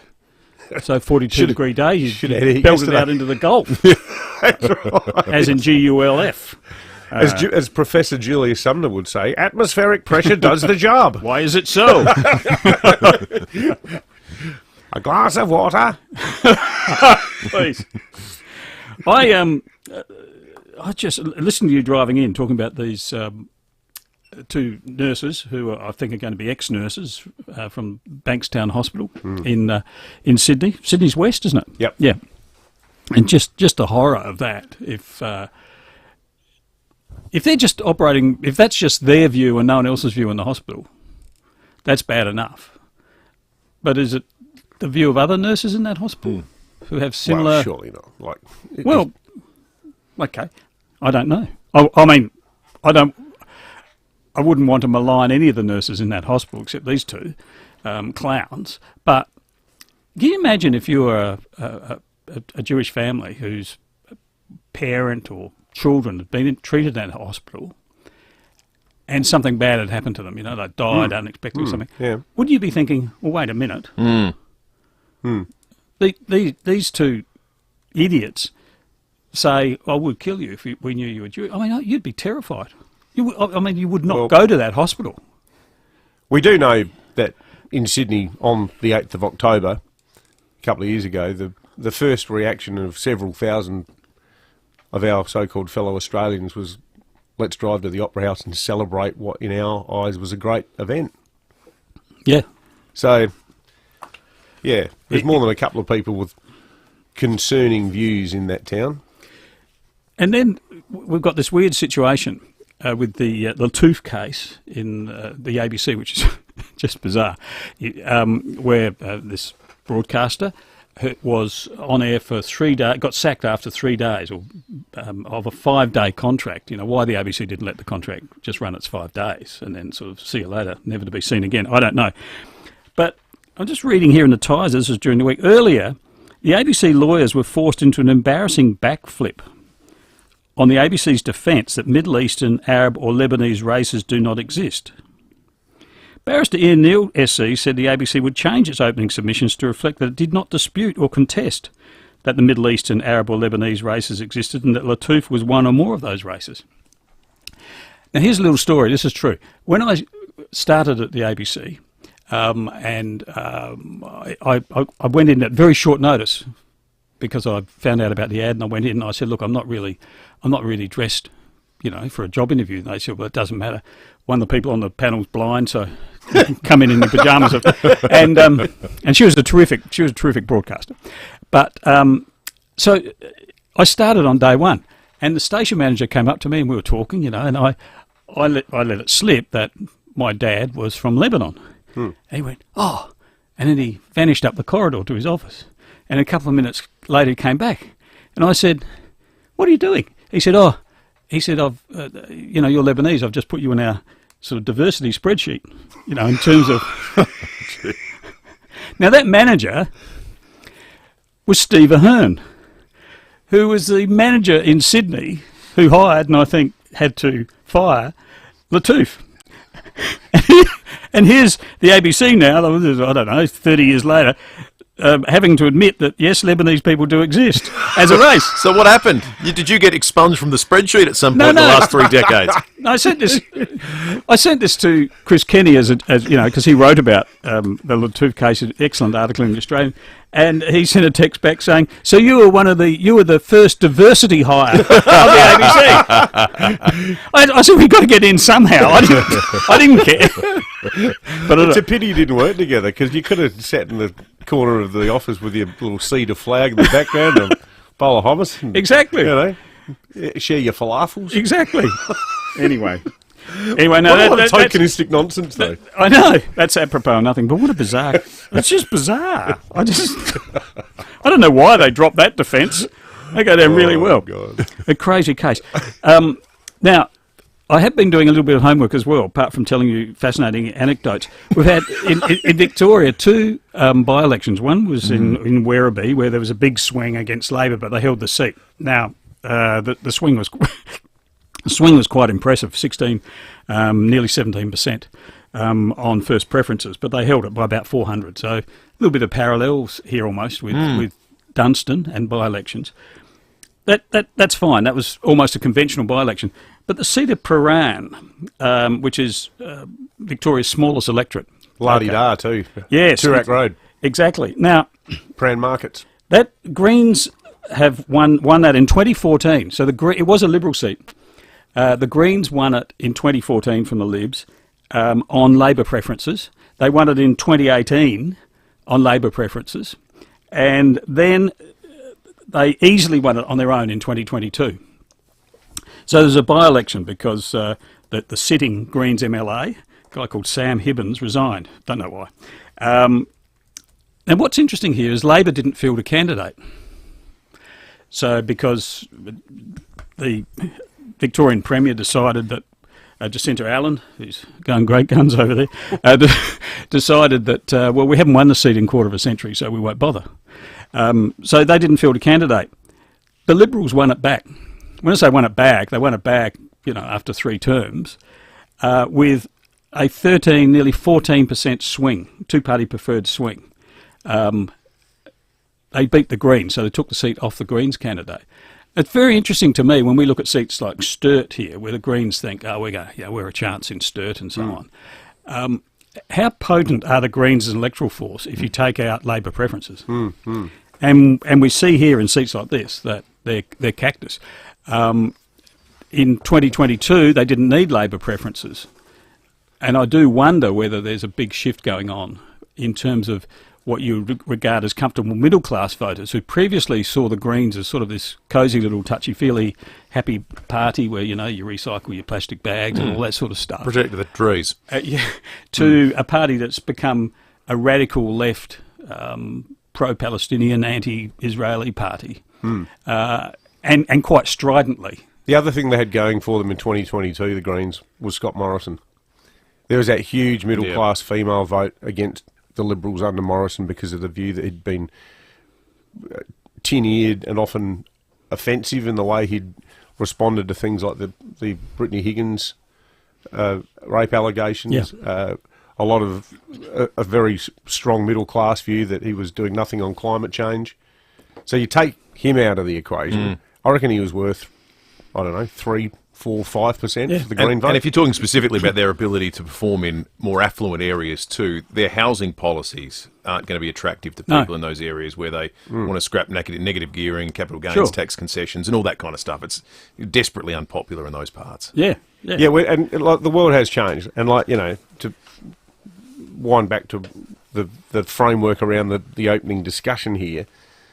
If you're a sort of middle class voter in Kensington, you're now going, well, actually, I don't mind this party that sort of kind of sticks up for Hamas a bit and wants to take my Middleton beach house away and give it to some refugees who've just arrived from Somalia. I've got a funny feeling there won't be that many voters thinking that, actually, in that situation. No, I don't know. Call me crazy. That's the Middleton beach house. Who needed it anyway? Yeah, exactly. But, we didn't get down there often enough. Nah, give it to the Greens. It's fine. But also under Cedar Boothby, which is a very interesting electorate, and Nicole Flint is attempting to win that back after resigning that seat, or resigning from politics. She's back in the game. And, it is interesting. Boothby's going to be an interesting seat. We saw this story during the week about revelations of what was a plan that they said was a Liberal plan to have a major truck route down Crossroads. Well, both parties had plans to have a major truck route down Crossroads. I remember interviewing Stephen Mulligan as Transport Minister about it, and he said, I said, would you put up soundproofing as you have along sort of Kensington and other roads for heavy transport? And he said, yes, we'd do that. Well, it never came to anything. But the fact the story was floated and pushed up, and a legitimate story, says to me that the Labor Party is worried about Boothby. And Sturt will be a very interesting seat to watch at the next federal election. How are you? All right, great analysis, Matt. Let's get to some spin. 9 out of 10 every time. Now, of course, and I put this in the "This Will End in Tears" category. Ken Hinckley has named his successor. I heard Rowie sort of suggesting to Port Adelaide, well, what happens when we get to round 12, and if things aren't going to, is this locked in? And there was like a wah answer. But there's one person in town who has no doubt about the talents of Mr. Hinckley. He isn't just a legend of the Port Adelaide Footy Club, he's a legend of AFL footy. That's the Premier, Peter Malowskis, who I'm not sure, but I think, is he #1 ticket holder? If he's not, he'd love to be. He'd love to be. And is he a legend of AFL footy? You're a poor guy, aren't you, mate? Yes. But is Ken Hinckley a legend of AFL football? I mean, has he won a grand final? No. In his long coaching hasn't won a prelim final. Just questioning that. I'm going to give that a 2 out of 10. Yeah, bit of spin there. Out of 10 every time. Now, we've got to finish with it. This is, of course, all this wacky stuff's going on in the White House. Some of it's entertaining, some of it's absolutely scary. But this is Trump's spiritual advisor. She's an evangelist, and her name is... And I've cut out the speaking in tongues and the screaming out of this just because it's early in the morning for people and people have had a restless night. This is Paula White. Wherever I go, God rules. When I walk on White House grounds, God walks on White House grounds. I had every right and authority to declare the White House as holy ground because I was standing there, and where I stand is holy. Wow. We threw a bit of... You would have looked this lady up. She's crazy. But anyway. What's her name? Paula White. Paula White. Yep. I'm going to do some YouTubes on her. Yeah, there was a fair bit. Wow. Yes, Donald Trump's spiritual advisor. What could possibly go wrong? I'm giving a big 9 out of 10 to Paula. Lovely. Thanks for coming in. Great as always. Now, we have Liv Golf tickets to give away. We're doing it right after the break. We're going to play a little game of nearest to the pin. 5 callers on the line if you'd like to be part of it. Get calling right now. 8223 0000. Get calling, get in position, and then you can get guessing for those Liv Golf tickets. Traffic first. When you cover things, they last longer, and the same goes for you. Be sun smart and check UV levels daily.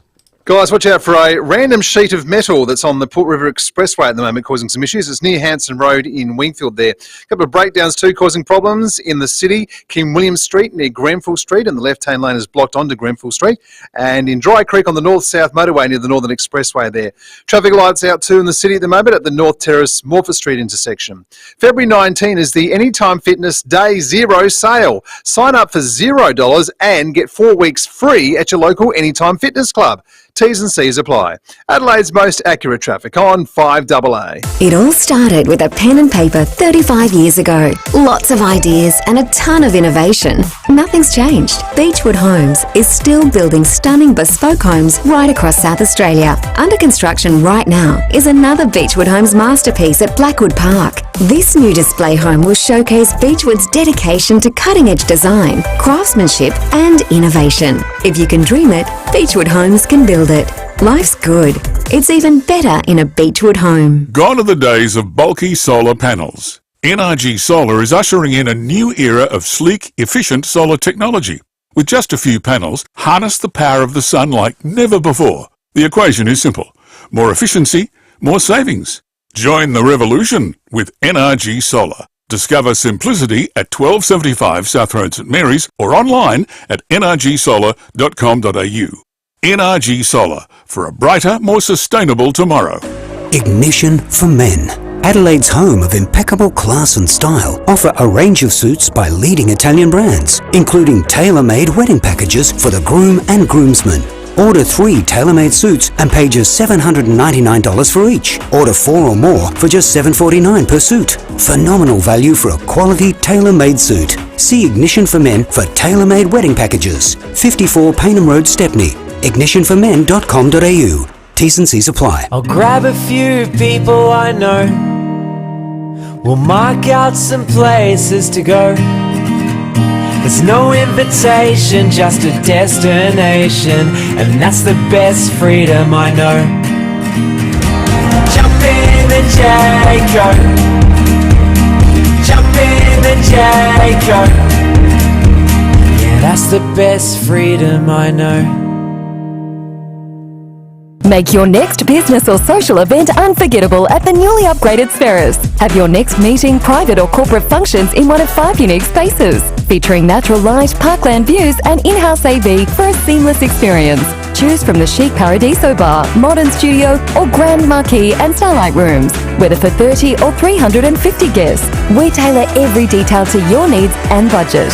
And enjoy complimentary parking and luxury spa accommodation. Find out more at spheris.com. 5AA Breakfast is streaming live right now. To watch, simply head to 5AA on Facebook or YouTube. Hyundai's Keys to Summer event is here. Unlock offers across a wide range of Hyundai models. T's and C's apply. David Penberthy and Will Goodings. 5AA Breakfast. 4 to 8. It's time to give away some of the hottest tickets in town. Oh, yeah. Oh, Chase Kapka. Oh! There it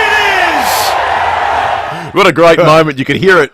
Well, I don't know how, I'm in Grange, but a fair way away. I could hear the cheer. It's unbelievable. You could be there for that moment this year. Let's hope we get another one there. In fact, you could be right there at the watering hole. The 2 tickets we're going to give away right here and now are double ground passes, but you're also in 1 of 5 with a chance tomorrow morning to win the upgrade to the famous watering hole for Sunday. That was a huge moment. Yeah, it was a great moment. Nearest to the pin we're playing this morning. I think I'm in the gun today, aren't I? You are, Will. I'm in the gun this morning for nearest to the pin. This is probably a little bit too much information. But our this lame, one was my idea. How lame the rest of our yeah, this is designed for maximum ridicule. David, I was asking for nearest to the pin. Of the 52 games the Indiana Pacers have played in the NBA this year, how many have I watched? 52 as of yesterday, with yesterday's regrettable loss to the Knicks. 52 is the total games played. How many of those 52 have I watched? Nearest to the pin gets the Liv Golf tickets. Ash in Glenelg East, good morning. Good morning. I'll go 28. 28, thank you, Ash. Sean in Salisbury, good morning. Yeah, I'll go 40. I think we've seen it here. 40, thank you, Sean. Jane in Redwood Park, good morning. 48. Thank you, Jane. Let's go to David in Mile End. 49. 49, thank you, David. And Nathan, good morning. We all reckon you're pretty keen on watching it by the sounds. I reckon 50. I tell you what, it was like Battleship, watching your ship. You get narrowed and narrowed and narrowed. I can tell you, someone got it right on the pin. 48, Jane in Redwood Park. I missed a couple when I was away on holidays. What's Jane, your excuse, Will, for missing the other 4? couple got 48. Couple got spoiled, and I was away for a couple of them, and I couldn't. 48 of 52 Yeah, games. look, it's Well a done, problem. Jane. It's the problem. Jane knows me best, clearly. Good on you, Jane. You got Liv Golf tickets coming your way. I tell you what, though, the listeners have been paying attention. They have. Everyone knew it wasn't going to be 3. 40. I've only watched 2 games of basketball in my whole life. How long does a game go for? Well, it's 48 minutes of play. Generally, you But can there's watch it timeouts and if you stuff. watch it on delay. You can get it. You can watch your whole game within 90 minutes. Okay, that's what I've got it down to. But if you watch it live, it'll take you 2 hours, 2.5 hours probably. I'm just going to get my calculator out. No, don't do that, because my wife might be listening. 48 times 90. That's 4,320 minutes. Well spent. Of basketball. That's 70. You've spent 72 hours. You've spent 3 days. 3 days. Oh, hang on. I generally that's 3 days in the last. I watch the year. first half when I'm doing exercise usually. So that's 3 days of not tidying up around the house and. Not David, stop it! Not all right, making meals. That's enough. Hey, we all need a hobby. I get in enough trouble as it is. Anyway, folks, enjoy the Live Golf. 5AA News is coming up. Too much information. Breaking at 8 next. When you buy Fluorio Milk Company milk, you're pretty much buying direct from the farmer. We bottle it and send it straight to the supermarket. We deliver it ourselves too. It means we can give SA dairy farmers the best possible price per litre. So when you buy Fluorio milk, you're supporting SA dairy farmers and their families. Plus, your money stays here in SA. And in these times, that's good for all of us. Look for the local in your supermarket. Fluorio Milk Company. We're for SA dairy farmers. If you need to fix your pipes, call Precise. Call Precise. If your toilet's boiling up, call Precise. Call Precise. If your lights aren't turning on, or your hot water is gone, or a plumber or an electrician, call Precise. Precise. Precise Plumbing and Electrical. Call 1300 700 200. That's 1300 700 200. Precise Plumbing and Electrical. We're helping life flow. Or a plumber or an electrician, call Precise. Call Precise. The news and information that matters. This is 5AA News. Always Adelaide. A possible shower, then sunny today, 27 with the 8 o'clock news. I'm Matthew Pantelis. Physio Extra, keeping you healthy. Marion, Peary Street, Norwood, Hallett Cove, Seaford and Victor Harbour. PhysioExtra.com. Adelaide recorded its second hottest February day yesterday. The mercury climbed to 43.3 at the West Terrace site at 5:11 yesterday afternoon. The hottest temperature, as usual, Oodnadatta with 48.7. A milder day ahead today. SA Power Networks working on several blackouts this morning. Australians are being assured an anti-Semitic video featuring 2 Sydney nurses is not reflective of the wider healthcare sector. The man and woman have been stood down from Bankstown Hospital in Sydney after being videoed bragging about killing and refusing to treat Israeli patients. An investigation underway. Executive Council of Australian Jewry Co-Chief Exec Alex Rivchin has told Today there are a lot of concerned people. People are wondering, are certain facilities safe for Jews? And that's just crazy. Every aspect of our country should be safe for all Australians. And I think the only way to restore confidence is by exacting consequences on these individuals, but also making sure that all complaints about extreme ideology, racism, anti-Semitism in the workplace are investigated and taken very seriously. Police are investigating the targeted attack on a Woodville Gardens house last night. Senior Constable Kimberly Broad says the incident occurred at 11:30. We received reports of windows being smashed at a home on Hookings Terrace. A car parked in the driveway also had its windscreen and windows smashed, and the suspects were seen leaving in a vehicle. Now, it is early in the investigation, however, we do believe that this isn't a random incident. Donald Trump has been invited to visit Moscow. The US president has spoken over the phone with his Russian counterpart Vladimir Putin and says negotiations to end the war in Ukraine will begin immediately.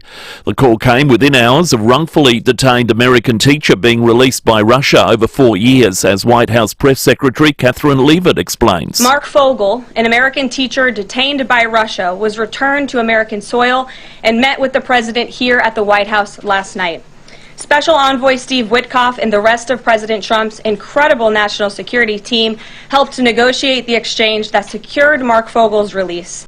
The average mortgage has reached $800,000 for the first time. New South Wales borrowers in most debt of any other state, with home loans jumping $25,000 in the December quarter. Mortgage holders hoping for a rate cut at the Reserve Bank's meeting, first meeting of the year, next week. One day out from Valentine's Day, experts are warning singles to be on alert for romance scams. Artificial intelligence and deep fake technology are making them more difficult to detect. Cybersecurity expert Satnam Narang says scammers are ramping up intelligence. If you spot a message that sounds like broken English, you can tell that, okay, this person isn't who they say they are. But now they don't have to worry about that because they can just utilize these tools, which are often freely available, to help them ramp up their scams to make them even more convincing.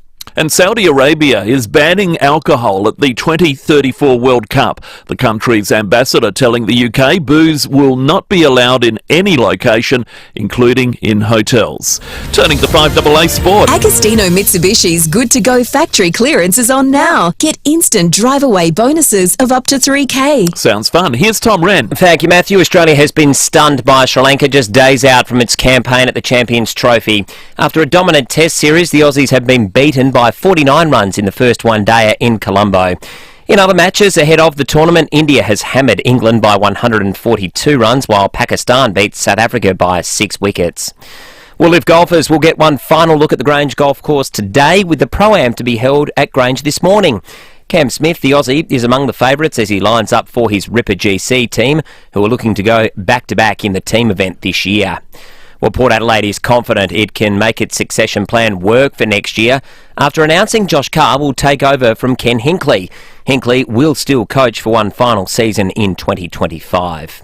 And that's the 5AA Sport. Now checking the roads around Adelaide. Thinking about selling your commercial property? Need advice? Talk to the experts at RWC Adelaide. Visit rwcadelaide.com. Morning, watch out for a large sheet of metal in Wingfield on the Port River Expressway at the moment. That's near Hanson Road there. A couple of breakdowns too in the city. King William Street near Grenfell Street. The left-hand lane is blocked onto Grenfell Street as a result. And in Dry Creek on the North-South Motorway near the Northern Expressway. And got traffic lights out still in the city. That's at the North Terrace Morford Street intersection. Restless nights impacting your day? Relieve restless sleep with Blackmore's Deep Sleep at Chemist Warehouse. Always read the label and follow the directions for use. Chemist Warehouse. Great savings every day. Adelaide's most accurate traffic on 5AA. 5AA's forecast. The heat is on. Keep cool with a cool summer aircon service from Automasters. A possible shower today, then sunny 27, a shower or two tomorrow 25, cloudy Saturday 23. The sun's back on Sunday, a top near 25. Right now 22. 5AA, always Adelaide.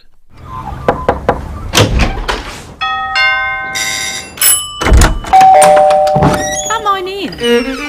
We open our doors to people we trust and care about. And for over 90 years, South Australians have been opening their doors to Rest Haven. In turn, we've been opening doors to an easier, better life at home. From personal care to help with the shopping and social outings, you'll welcome the care that Rest Haven brings. When it comes to reducing pain and rebuilding strength, Kiza leaves nothing to chance. Our university-qualified health professionals don't just treat problem areas. They design personalised training programs using Swiss-engineered machines unique to Kiza. These machines safely isolate the affected area, test your strength, and help rebuild your muscles for a stronger, more active and healthier life. Kiza, building strength with precision in Norwood. Hi, Brett Ebert here for Mawson Lakes Mazda. There's a lot to like about Mawson Lakes Mazda. They'll take care of you with next day servicing, complimentary loan car, vacuum and wash. And your breakfast or lunch is on them. Your car gets the love too with their state-of-the-art service centre, brimming with top-trained mechanics. At Mawson Lakes Mazda, they'll look after your car and look after you. Mawson Lakes Mazda, just a short drive from the city. Stay informed, get involved. 5AA, always Adelaide. Hyundai's Keys to Summer event is here. Unlock offers across a wide range of Hyundai models. T's and C's apply. David Penberthy and Will Goodings, 5AA Breakfast. A couple of big breaking news coming up in just a moment. Then David Koch, the man of the moment. Port Adelaide announcing officially the big succession plan. Josh Carr to take over from Ken Hinkley at the culmination of this season. We'll get into that. Koch's first interview since the bombshell announcement yesterday. Yeah, that's going to be... Just to beat it up a bit. Bombshell. Yeah, exactly right. Also, Jade Robran is... there's lots going on in Adelaide at the moment. The Garden of Earthly Delights and Gluttony start this weekend. She's going to be chatting with Michelle Buxton, the co-owner of the Garden, before 9 o'clock. And we're going to talk to a man who we're going to keep anonymous, who was assaulted in the last couple of days. A harrowing story. Got in touch with the program. And yet again, it happened at a bottle shop. Yes. Yeah. These are soft targets. And, poor bloke going in there to buy a six-pack, and next thing you know, you're getting beaten up. Unbelievable. All right, we'll get into that shortly. First, breaking note.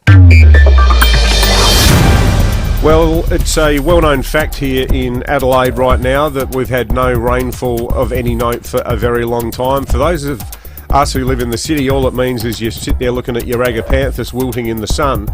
What about those families, though, who aren't connected to mains water and are struggling to get water delivered? Well, yesterday in Federal Parliament, the member for Mayo, Rebecca Sharkey, raised some... I saw this email yesterday afternoon. I immediately texted back and asked her to come on, because she always does a really dogged job defending and representing her community. So there's a whole bunch of families and farmers up in the hills and down on the Fleurieu who have no water left. And because of the backlog in demand, and because also something to do with the water pressure, where water carters... what normally takes them around half an hour to fill a tanker is now taking around 90 minutes, which is pushing out delivery times. And there's a number of people who live on the land who aren't connected to mains water who've been told that they're not going to be able to get any water until March.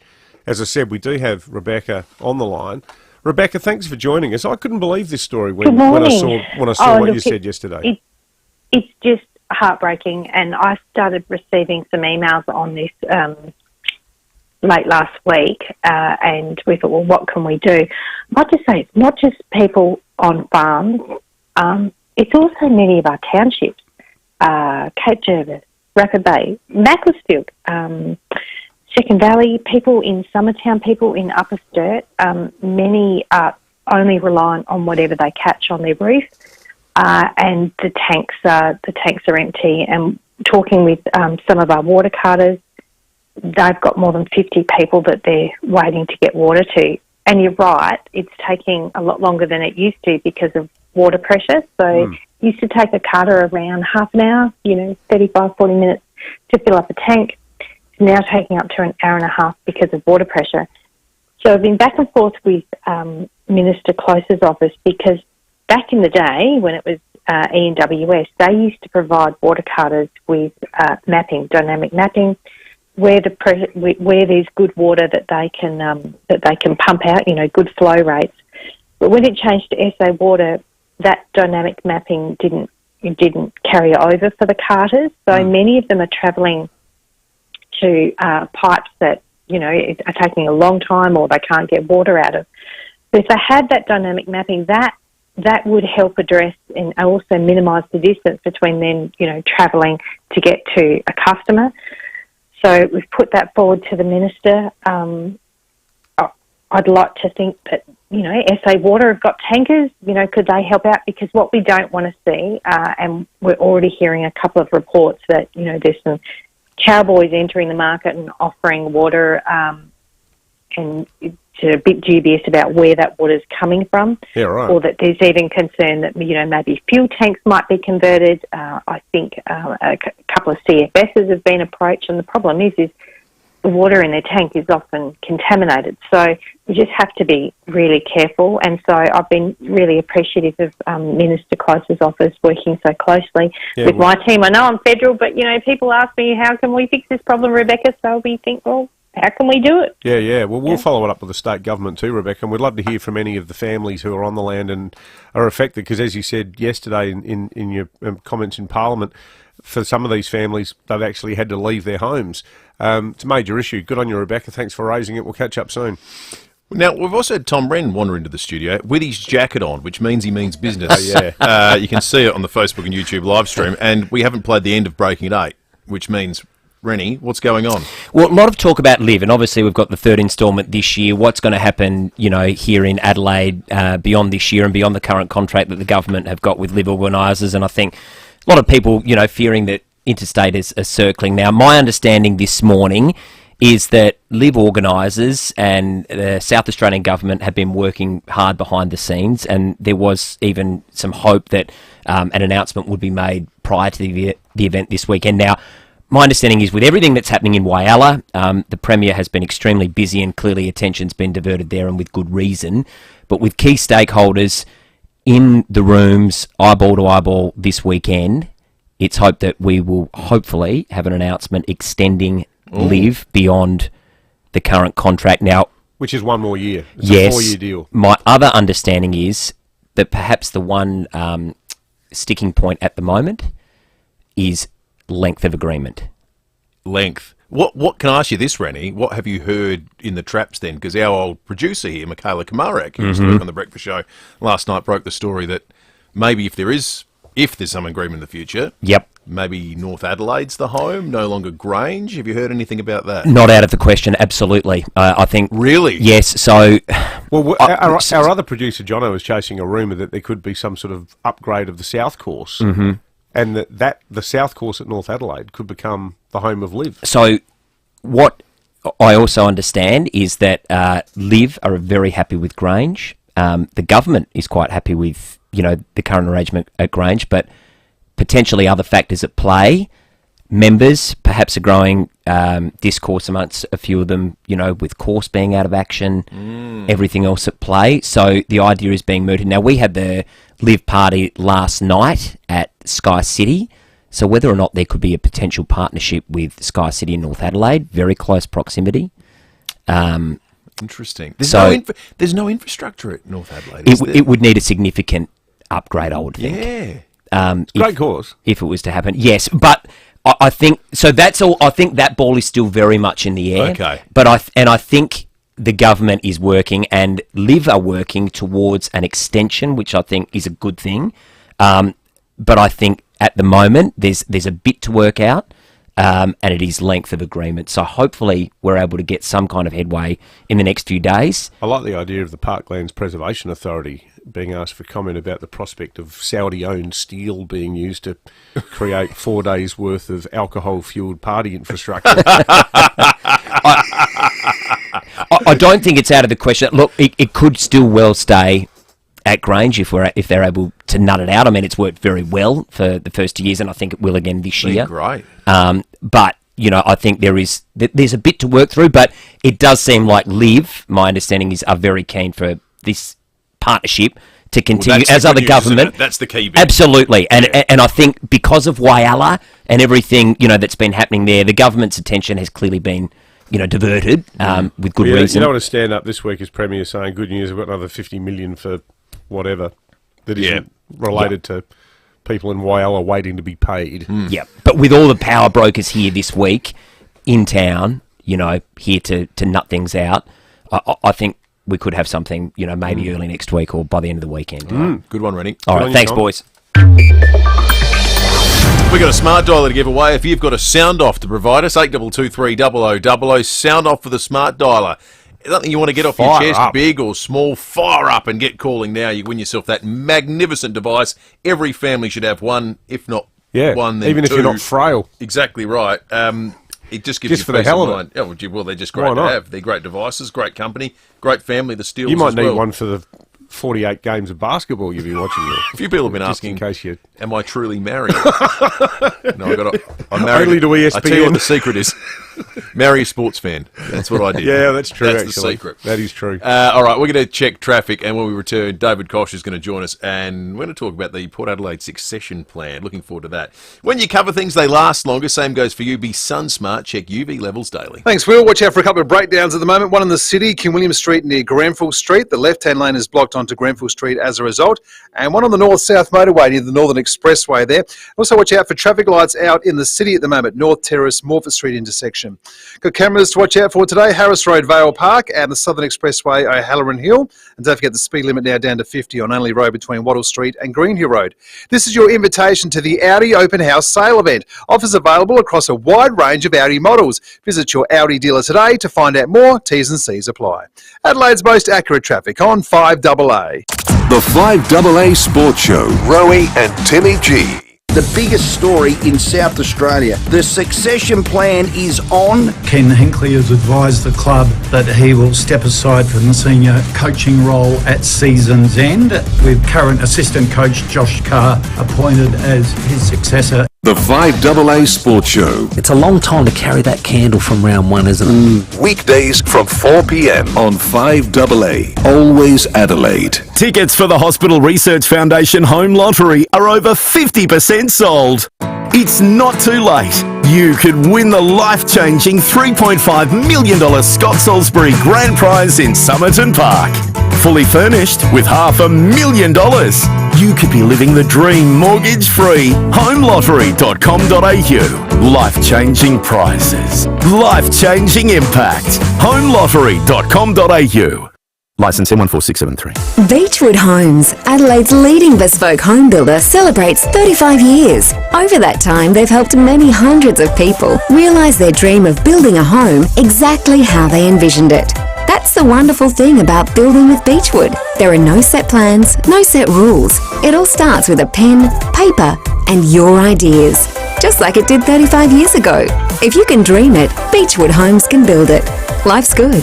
It's even better in a Beechwood home. Make your next business or social event unforgettable at the newly upgraded Spheris. Have your next meeting, private or corporate functions in one of 5 unique spaces, featuring natural light, parkland views and in-house AV for a seamless experience. Choose from the chic Paradiso Bar, modern studio or grand marquee and starlight rooms, whether for 30 or 350 guests. We tailor every detail to your needs and budget. And enjoy complimentary parking and luxury spa accommodation. Find out more at Spheris.com. At Mawson Lakes Volkswagen, choosing your new Volkswagen is easy. They're clearing all 2024 plated Volkswagens. How good is this? You get free on-roads, free stamp duty and 12 months worth of rego. All are ready for immediate delivery. And we have easy finance options and remember our next day servicing. Mawson Lakes Volkswagen's 2024 plate clearance. You'd better be quick. Salisbury Highway, just a short drive from the city. At Simplicity Funerals, we have been keeping funerals simple and easy for over 40 years. Visit simplicityfunerals.com.au or call us 24/7 to get started today. Simplicity Funerals. Easy, respectful, simple.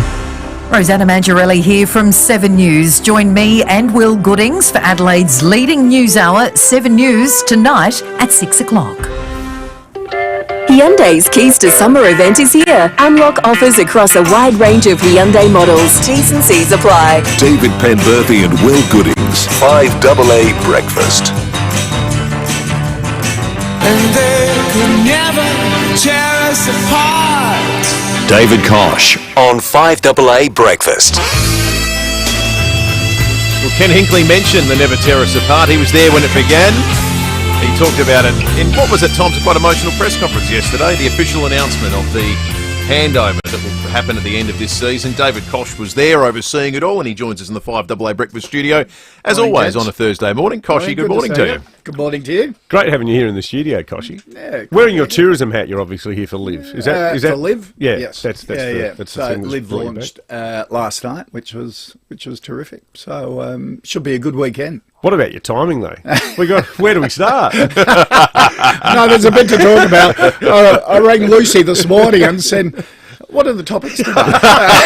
She goes, "You're kidding me." I said, "Yes, I am." Well, no, it was a big announcement yesterday, and, Yep. and what's the sort of the strategic thinking behind the going down the succession plan path? Look, for us as a club, we've always had a view it's better to develop from within. Our chief executive was developed from within. Our head of high performance Stewie was developed from within as well. And we just rolling the dice to get someone from outside the club, we think doesn't fit us at Port Adelaide. We put a lot of effort into developing our people into the very best. We're the only AFL club, one of the few sporting clubs in the world, to have a development coach just for coaches. Mm-hmm. So you have development coaches for players. We have a development coach for coaches, Rob Mason, who works with the coaches on being better at communication, decision making, the whole lot. And over the years, we've seen a lot of assistant coaches, and we've been in a process of identifying them, and we think Josh is by far the best that we've seen. What was the downside to waiting to see what the market looks like at the end of this season and who might be interested in the job? Okay, well, when you're talking about the market, previous head coaches that are on the market, we excluded them because that's not the profile we wanted. You didn't want experience. So if John Longmire said, I'm interested, you would have said, no. And look, I can understand people having a different view, but that's the view we took. History shows us, AFL history shows us, that first-time senior coaches perform pretty well. Sam Mitchell, McRae, list goes on. Because we've seen a lot of the assistant coaches out there over the last couple of years, quite a few have worked for us. We're confident that Josh's will work out. Ken and I, over the last 18 months, have always said that quite publicly that Josh has a potential to be a senior coach, and we hope he'll be the next senior coach at Port Adelaide. We've been quoted on that a number of times, and Ken, to give him huge respect that we should, has helped Josh develop in that time as well into what we think will be one of the best senior coaches in the league. Well, that all being the case, this is the second component of the succession plan that we've had questions about. If Josh Clower is so clearly the best option, why isn't he coaching right now? Because we think it's worthwhile having another year under Ken. Ken's contracted for another year. We didn't want to go through a season with all the noise and distraction. Our number one priority is to do the very best thing for our football department, for our playing group, to reduce distraction so they can focus on what they need to do. They can focus on making finals for the fifth time in 6 years. We have a pretty good track record. We're we're not a great football club because we haven't got the ultimate prize of winning a premiership. We're a pretty good, consistent football club that delivers, and we'll back that. Does it truly eliminate that speculation and conversation if there is underperformance in the event that the season doesn't go as you imagined? You've got your next coach already hired. Look, people are going to have that conversation about, well, what are we waiting for? Yeah, but quite happy for people to have those conversations. And would you be moved by them potentially? Port Adelaide supporters are always quite vocal. You'll hear about it. But having said that, to put that in perspective, you have a particular Port Adelaide supporter that is a FIVEAA listener and is very vocal, but I represent all of Port Adelaide supporters and members. We have the fourth highest membership satisfaction of any club in the AFL. We have record renewals of memberships this year. Our membership is pretty happy with what we're doing. They've been pretty happy with the football department. They've been happy with Ken. But of course, you can't please everyone all the time. And, those people that do like to complain have big platforms in terms of social media or phoning through. If you've got no problems with the club, you rarely express that. Speaking of problems, Koshy, this week Port confirmed that they, like so many other entities and individuals in South Australia, you're waiting on some money from your principal sponsor, GFG. Yep. The club's in good financial shape. You've got plenty of other sponsors, but have you had to turn your mind to a contingency plan in the event that, they fall over? We turn our mind to contingencies, whether it be coaches, football departments, new players, new sponsors, all the time. Look, GFG have been a terrific partner of ours. They're going through financial strife at the moment. I'm a small business person. I know what that's like. Everyone think the best advice I ever got was decades ago from Jerry Harvey, from Harvey Norman, who said, mate, if you've been in business, you haven't really been in business until you've gone to the brink, looked over the edge and come back from it. And I thought, what a grumpy old bugger he was, until it happened to me the first time, and it's happened subsequently. Anyone who owns a business knows you go through tough times. The consequences for Whyalla and the state, forget us, we're a creditor who is owed a fair bit of money. You want them to get through it for the good of South Australia and Whyalla. That's the big focus. Now, when we were doing it tough, like all AFL clubs during the pandemic, they were a great supporter of ours. They kept paying, they didn't need to because there were no crowds, all that sort of thing.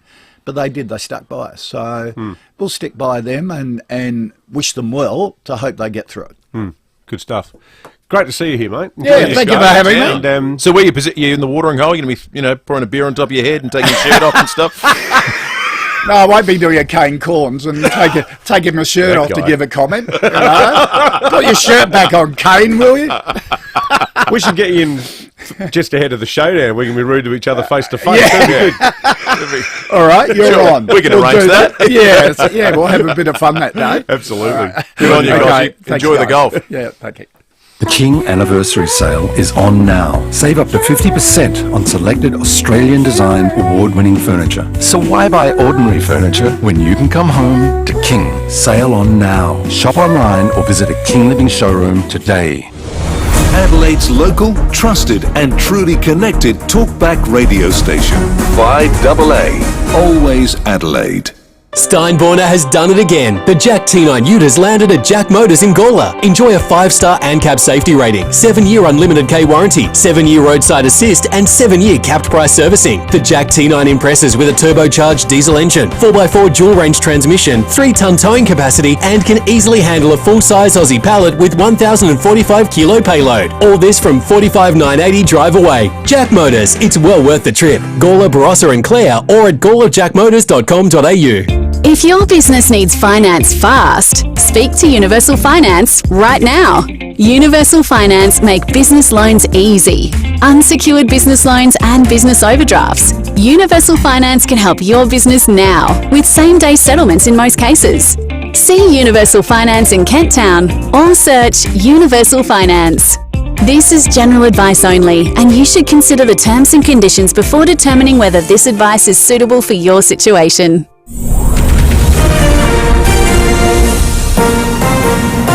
This is 5AA News. Always Adelaide. A possible shower, then sunny, 27 the top today with the 8:30 news. Good morning, I'm Matthew Pantelis. Woken with a stiff neck or sore back? Get a Physio Extra appointment today. 6 locations. PhysioExtra.com. The federal opposition says that investigations needed into how a nurse from Afghanistan was able to become an Australian citizen. Ahmed Nadir has been stood down from New South Wales Health after a video emerged of him allegedly threatening to kill Israeli patients. Nadir was granted citizenship by the previous coalition government in 2020. Liberal leader Peter Dutton says we need to know what checks and balances were in place. There needs to be a proper process in place to understand how this individual became an Australian citizen and where the failing in the system originated and how we can make sure it doesn't happen again. There's concern the dry conditions over the past 12 months will see people in the Adelaide Hills, the Fleurieu Peninsula and Kangaroo Island running out of water. Last year's rainfall has seen Strathalbyn receive 68% of their average rainfall. Cape Willoughby is 62%, Gumaraka 59%. Federal member for Mayo, Rebecca Sharkey, has told David and Will it's not just for people on farms. It's also many of our townships, Cape Jervis, Rapid Bay, Macclesfield, Second Valley, people in Summertown, people in Upper Sturt, many only reliant on whatever they catch on their roof, and the tanks are empty. And talking with some of our water carters, they've got more than 50 people there waiting to get water to, and it's taking a lot longer than it used to because of water pressure. Police are investigating a disturbance at a Woodville Gardens home at 11:30 last night. Windows were smashed at a home on Hockings Terrace, and a car in the driveway also had its windscreen and windows smashed too. The suspect seen leaving in a car. Police don't believe it's random. Meantime, there'll be a court appearance today for a northern suburbs man arrested following a crime spree. Police will allege the 37-year-old is connected to break-ins at businesses in Elizabeth East, Elizabeth Downs and Smithfield between December and this month. Senior Constable Kimberly Broad says a range of businesses were allegedly targeted. The break-ins occurred at a sports club, a hairdresser and also a pizza shop, which was targeted on 2 occasions. During the break-ins, drinks, confectionery, as well as CCTV cameras were stolen. A search of the man's home address locating a number of those items. He's been charged with serious criminal trespass, property damage and theft. Strengthening responses to floods, fires and storms will dominate a second roundtable discussion between Australia and the US. Monash Uni researchers comparing and sharing response methods with academics in Washington, D.C. Urban stormwater will also be a key focus. The new US Defence Secretary says European countries must take the lead and in the future provide the overwhelming supply of weapons to Ukraine to help them in their war with Russia. Pete Hegseth has told a meeting of Kyiv's allies in Brussels the idea of returning to Ukraine's former borders was an illusion. We want, like you, a sovereign and prosperous Ukraine. But we must start by recognizing that returning to Ukraine's pre-2014 borders is an unrealistic objective. The chance of a city-killing asteroid hitting Earth in a few years' time has doubled. NASA originally thought the asteroid had a 1% chance of hitting us in 2032. That's now 2.3. The space agency will continue monitoring the potential threat. Turning to 5AA Sport. Agostino Mitsubishi's Good to Go factory clearance is on now. Get instant drive-away bonuses of up to $3,000. And here's Tom Wren. Thank you, Matty. We're going to start with a bit of football. Port Adelaide chairman David Koch has defended the club's decision to announce its succession plan before a game has been played this season. Josh Carr will take over from Ken Hinkley at the end of the year, which has seen some supporters question why the club wouldn't seek out other candidates. Koch telling David and Will they believe they have the right man ready to go. We've always had a view it's better to develop from within. Rolling the dice to get someone from outside the club, we think doesn't fit us at Port Adelaide. We're the only AFL club, one of the few sporting clubs in the world, to have a development coach just for coaches. Let's go to cricket, and Sri Lanka has won the opening one-dayer against Australia by 49 runs in Colombo. The Aussies dismissed the home side for 214, but were then bowled out for only 165 in reply. South Aussie Alex Carey top scoring with 41. In the English Premier League, the final Merseyside derby at Goodison Park has ended in spectacular fashion. Home side Everton scoring deep in stoppage time to rescue a 2-2 draw against local rivals and league leaders Liverpool. Tarkovsky! What a finish to the last ever derby at Goodison! A thunderous Everton equaliser! What a way to sign off at the grand old ground! Unbelievable, that call on Optus Sport. Now, several players were involved in a fight after an Everton player went to celebrate in front of the visiting fans. 2 players and the Reds manager, Arne Slot, were given a red card send-off after the full-time whistle. Meantime, in European Champions League action, Bayern Munich has had a 2-1 win against Celtic. Feyenoord upset AC Milan 1-0, while Benfica also had a 1-0 win against AS Monaco. And that's the 5AA Sport. 5AA traffic now. Thinking about selling your commercial property? Need advice? Talk to the experts at RWC Adelaide. Visit rwcadelaide.com. Good morning. Couple of crashes to watch out for at the moment in Ferriton Park, Regency Road near Sheldon Street, and on the Port River Expressway near Eastern Parade in Port Adelaide. And look out for some breakdowns in the city, King William Street near Grenfell Street. The left-hand lane is blocked onto Grenfell Street as a result, and on the north-south motorway near the Northern Expressway. And got traffic lights out in the city at the moment as well at the North Terrace Morford Street intersection. Freedom's flash sale is on now. Get 25% off store-wide, including sofas, furniture, mattresses and homewares. Hurry, sale ends Monday only at Freedom. Adelaide's most accurate traffic on 5AA. 5AA's forecast. The heat is on. Keep cool with a cool summer aircon service from Automasters. A possible shower today, then sunny 27, a shower or two tomorrow 25, cloudy Saturday 23, sunny Sunday 25, right now 22. 5AA, always Adelaide. Every day, for decades, Robert made his way down the 3 steps that led to his pride and joy. A model train set in the back shed, complete with passengers, a bridge, landscaping and stations. That is, until Robert couldn't manage the stairs anymore.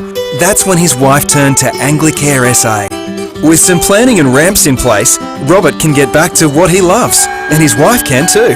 Anglicare SA, always there supporting people in need. They live in filth, bins and excrement. They carry disease and they want to suck your blood. Flies and mosquitoes, oh, that's no way to live. And it doesn't have to be. With Phantom retractable screens, up to 9 metres wide, they can screen almost anything. Protect your family with Phantom retractable screens. phantomscreens.com.au. When you call on LAM to fit you out with solar, aircon or general electrical maintenance, here's what you can expect. A bunch of local, South Aussie Sparkies who care about finding the best solution for your home. They're dead honest, and they don't do the hard sales thing. So if you're thinking about solar, aircon, or you just need a Sparky, search for LAM. LAMM. LAM Solar. Get a free quote today. 5AA Breakfast is streaming live right now. To watch, simply head to 5AA on Facebook or YouTube. Hyundai's Keys to Summer event is here. Unlock offers across a wide range of Hyundai models. T's and C's apply. David Penberthy and Will Goodings, 5AA Breakfast.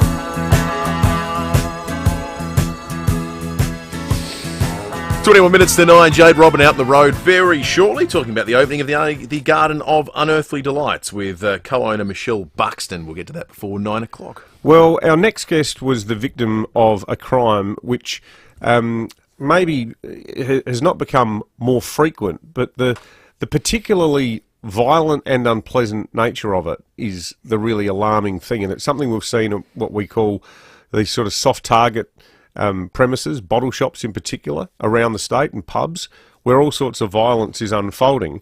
We're giving him a false name to protect his identity. We're going to call him Andrew, even though Andrew is not his real name. Andrew was at the Northgate Shopping Centre recently. He was outside the BWS, where he's grabbed from behind, thrown to the ground. The person who did it demanded that Andrew hand over his wallet. He then stole his necklace. He tried to drag him away and attack him further. It's just the most shocking, appalling incident. We have Andrew on the line. Mate, this just must have been a total nightmare. What were you doing? You just popped down the shops to do your shopping and this unknown lunatic just sort of descended upon you? Oh, well, I was just in the shopping centre doing my shopping. And then I put shopping in the car, decided to go into the BWS and grab something there before I head home. And all of a sudden come out of nowhere. So I understand, Andrew, that the police have caught this man. Is that correct? Yes. And he's been charged, and obviously there's going to be some sort of trial. You must have been pretty shaken up by it, I imagine. Yeah, very shaken up. And are you? That's it. Yeah. Did you get any support at all from the shopping centre, from any security people or anything? No. No. Nothing at all? Nothing at all. Did people see it, Andrew? Yeah, I did notice us buyers, and yeah, no one. Someone came out from BWS after it all had happened. Oh, crikey. And in terms of the bloke who was attacking you, who was it who stopped him? Did the police come? Did you see all of that unfold? No, they came home afterwards. They came to my house. Right, so they caught him after you had already gone. You'd already come home by then. Yeah, I was already home, and they'd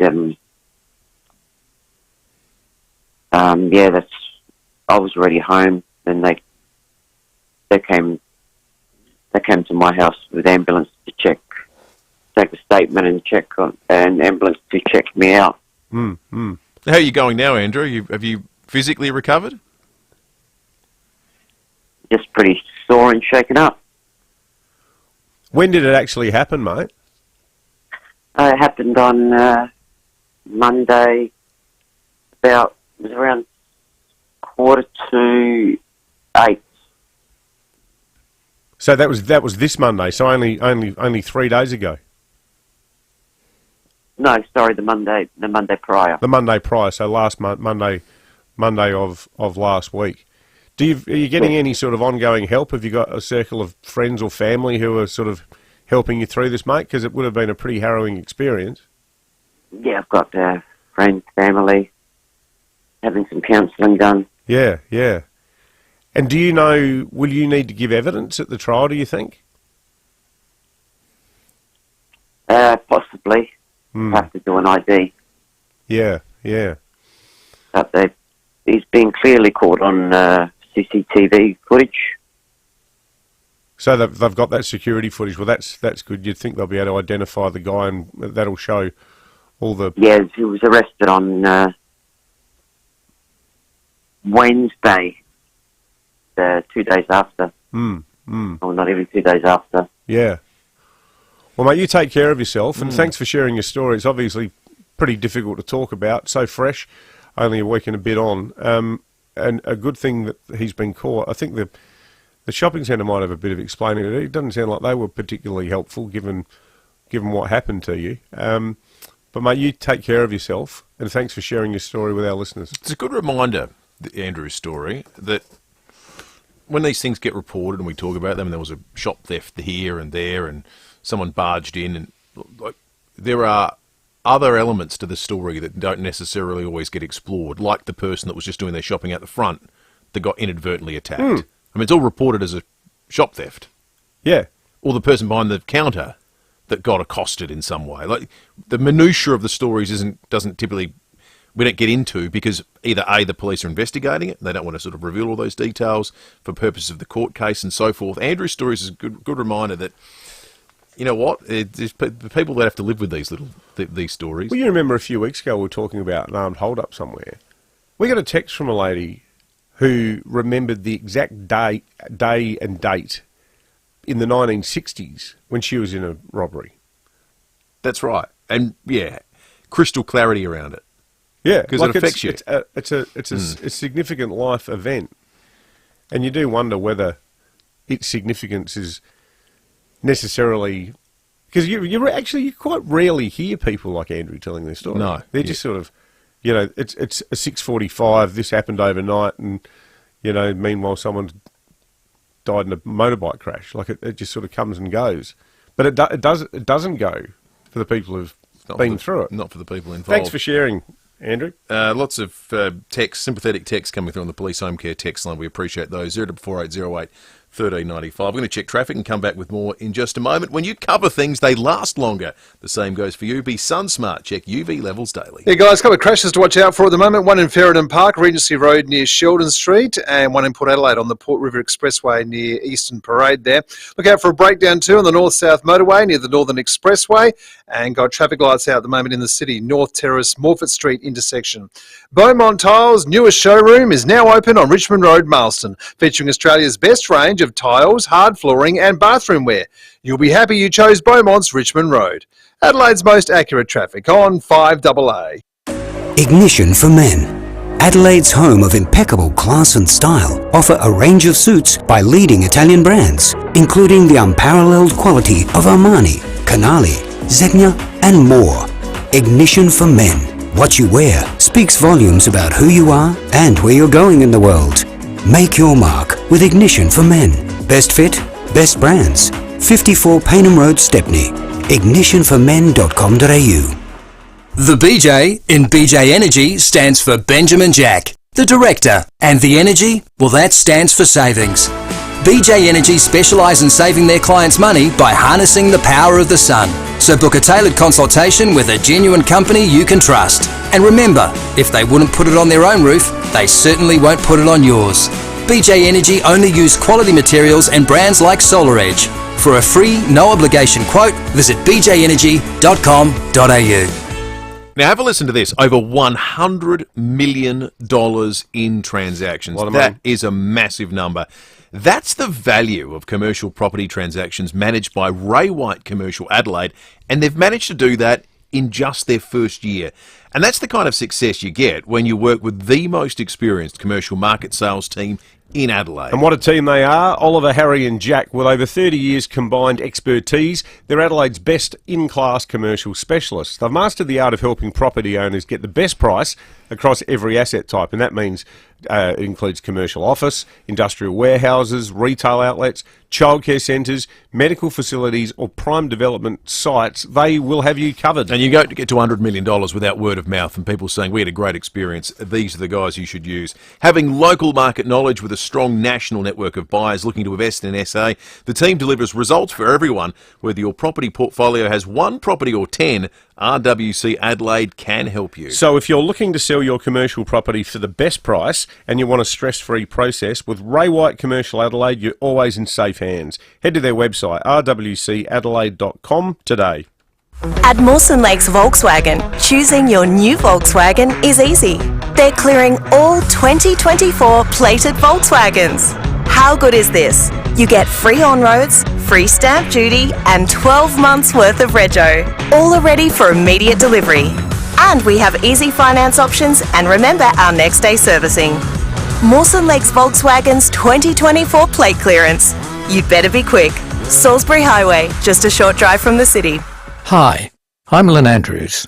For over 50 years, the Lynn Andrews team have made it easy for landlords to manage residential and commercial property. From single homes to multiple commercial holdings, our passion for property investment means we have a great deal of knowledge. How to do it safely and properly, matching the right tenant with the right property every time. We're here to help you. Visit lynandrews.com.au. Hyundai's Keys to Summer event is here. Unlock offers across a wide range of Hyundai models. T's and C's apply. David Penberthy and Will Goodings, 5AA Breakfast. 11 minutes to 9. Jade Robin out on the road very shortly. This is exciting. Right now outside is as cool as it's been at any point overnight. 21.9 degrees. This is the cool part since... That's probably the coolest it's been in days. It's probably the coolest it's been in days. 21.9 degrees outside at the moment, heading for a top of 27. The nice part is it's not getting a whole lot warmer, so 27 will be the top today. We've had a bit of a drizzle around in the northern suburbs. There might be some more later. Might be more overnight into tomorrow, top of 25 tomorrow. Then a cool weekend, relatively speaking, 23 on Saturday and 25 on Sunday. Perfect golf weather, though, that's for sure. When you cover things, they last longer. The same goes for you.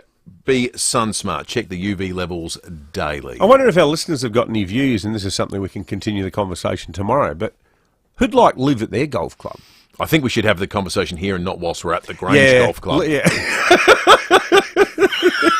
yeah. Oh, we're here at the beautiful Grange Golf Course. Yeah. Which other golf course could do this? We might be attacked. Yeah, that's right. With sticks from the club room. Their equivalent of Judge Smales might. Yeah. Haven't your people got homes? Really is great, Caddyshack, this time of year. A lot of, what was his name? Dr. Beeper? Just stick a tube down her nose and tell her I'll ring her at 4 o'clock. Well, hang on, Lucy's just said we've got a prize for somebody. If you call in, if you want to nominate another golf course that you think should host Liv, in the event it does change hands, that's not we're not sure of that yet. And based on today's breaking up, we do believe quite strongly that an announcement is imminent about an extension of Liv Golf in Adelaide. So that would be good news. But where becomes the question? North Adelaide? How about Manham? Manham's a is that nice just golf so you can course? go to the bottom pub again? Yeah, I want to see Heatwave again. My father-in-law's ashes, well, not ashes, a plaque in his memory is on the ninth hole there. Mm. All right, get your suggestions coming in, 8223 000. I've got tickets to An Evening Under the Stars that's taking place this Saturday. I tell you what, is there a bit going on around Adelaide this weekend? Liv Golf, we've got Gluttony in the Garden opening up. We've got Evening Under the Stars there in Unley, which is a terrific event as well. Where should they host the golf if Grange is suddenly not an option? 8223 Should we do some police home care text in the meantime? 0480 08 1395. A lot of sympathy coming through for our chat with Andrew. A lot of people are saying that, the bloke who did this has probably got a long track record of that sort of behaviour, and that maybe should have been taken out of circulation a hell of a lot earlier. I think the funniest text we received this morning is Felix from Felixstowe, who said, "Can you ask Koshy, did Port Adelaide use compare the market when analysing the car appointment?" Compare the pair. I think No, compare the market. Compare the pair's super, isn't it? I think Koshy's argument was he didn't want to compare the market. Hey, I don't know what our other Port listeners would think of this text. Someone's texted accusing us of this. Port Adelaide can do no wrong, according to you two. It's bias propaganda. We've been accused of Port bias, Will. Yeah, well, it's only taken 10 years. What's that saying? Port bias. You die a hero or live long enough to see yourself become the villain. It's sort of a version of that in talking about footy. Vinny and Grange has called in. Morning to you, Vinny. Look, I live at Grange, but if you have to pick another one, the Victor Harbour Golf Club. Yeah, that's a beautiful course. Yeah, Victor Harbour would be a good spot. There's some great courses down there. Mount Compass is a beautiful course. Yeah, that's pretty. Lady Bay. Lady Bay would actually be... Well, Lady Bay has the infrastructure a bit, doesn't it? Lady Bay's good. Lady Bay's like world standard sort of links course, but the it's got to be metropolitan though, doesn't it? As good as the Bottom Pub and, of course, the flagship Madam Pub, the Pretoria. As good as those two pubs are, I don't think people are... Well, it'd be good, you might have all these multi-millionaires who come over from Dubai and want to go to Monarto and see the chimpanzees. Quite possibly. I love it. We didn't ever imagine AFL games would be played in the Barossa either. These things are possible. I wonder who foots the bill for the infrastructure investment then? So you've got Grange that works. In the event that it moves, is it the taxpayer? Is it part of the Liv agreement? It seems to be the deal. Generally seems to be. It'll be the taxpayer, won't it? Yeah.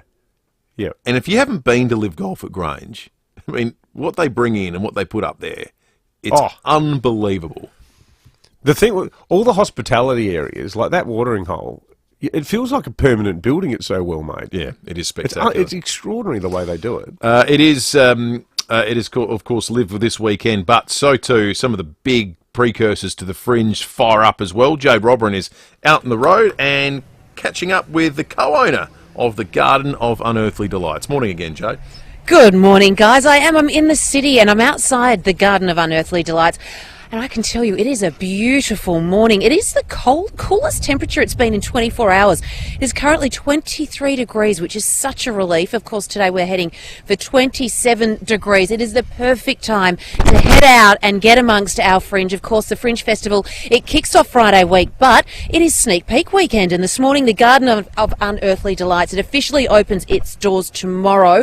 But the official opening is happening at 10:15 this morning. But we are getting an exclusive sneak peek right now, and to tell us all about it is the co-owner of the garden, Michelle Buxton.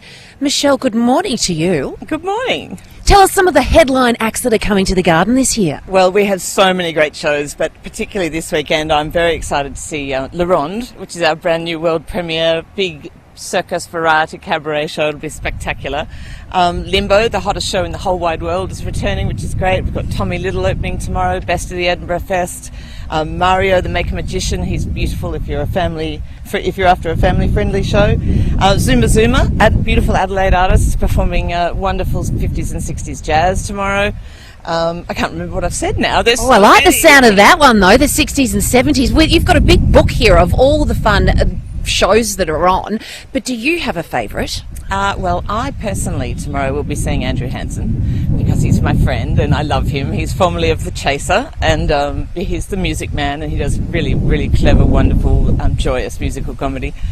But, I have so many favourites. I'll also be at Dream State, and I've definitely booked a table at Africola Canteen's new on-site dining restaurant called the Flaming Galah. So I'll be having dinner there. I've got so much to do.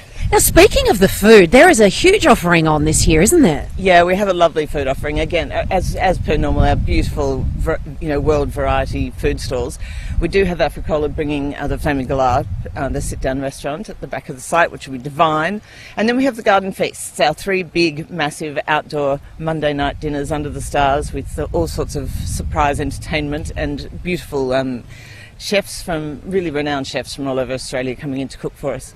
It is such a good event for South Australia, isn't it? I think so. It's been a very well-known part of this festival season in Adelaide, the Garden, and we're very proud of it. And I'm really glad to be here. I'm very excited. We are so grateful that you came out and gave us an exclusive sneak peek this morning. Thank you so much. And guys, of course it is Valentine's Day tomorrow. There's lots of rides and fun stalls that you can come out and about and do. Why not come down and even jump on the Ferris wheel and pop the question tomorrow? Or you could get the motor running on the Dodgem cars. There's also some market stalls that are setting up here as well. The Garden, it opens tomorrow, as we said, and it's running until the 23rd of March. But it's all action stations. Gates open at what time tomorrow? 2 p.m. tomorrow. 2 p.m. for a mid-afternoon kick-off, and then in future Fridays, 12 noon, we have afternoon programming on Fridays for people who like a bit of great show action without all the crowds. So it's something for everyone. Perfect. You come down tomorrow afternoon for Friday night knockoffs, guys. Sounds like a great idea, Jade. Terrific. Huge weekend in Adelaide ahead. Before we leave you this morning, just Fuel Watch. It's better to be a member with RAA Rewards. Download the RAA app and start saving today. Unleaded's now dropped to just below the $2 mark, but some cheaper spots can be found. The ex-convenience Hillcrest North East Roads at $1.59.5. So too the ex-convenience Hampstead Road, and also the ex-convenience on at Torrensville on Henley Beach Road. They're all at $1.59.5, so all good. The United Elizabeth South on the Phillip Highway, $1.63.5. The cheapest diesel, the OTR Hope Valley, $1.73.9, and the Metro Blair Athol, $1.73.9. Just quickly, a mountain of nominees on the police home care text line, alternative venues for Liv Golf: Glenelg, Tea Tree Gully, the Par 3 at Campbelltown, the Glanville Par 3, played that one. What about North Haven too? And a lot of people, McCracken, Royal Ashbourne, a lot of people are nominating the Nullarbor links. That'd be a the lot world's of fun. longest golf course. Don't know where you put the after party. Sejuna. Well, I'll tell you where we're going to be tomorrow morning. That's at the Grange Golf Course for the first day of Live Golf. Looking forward to it. Tune in and we'll chat with you then. When we first started Bear,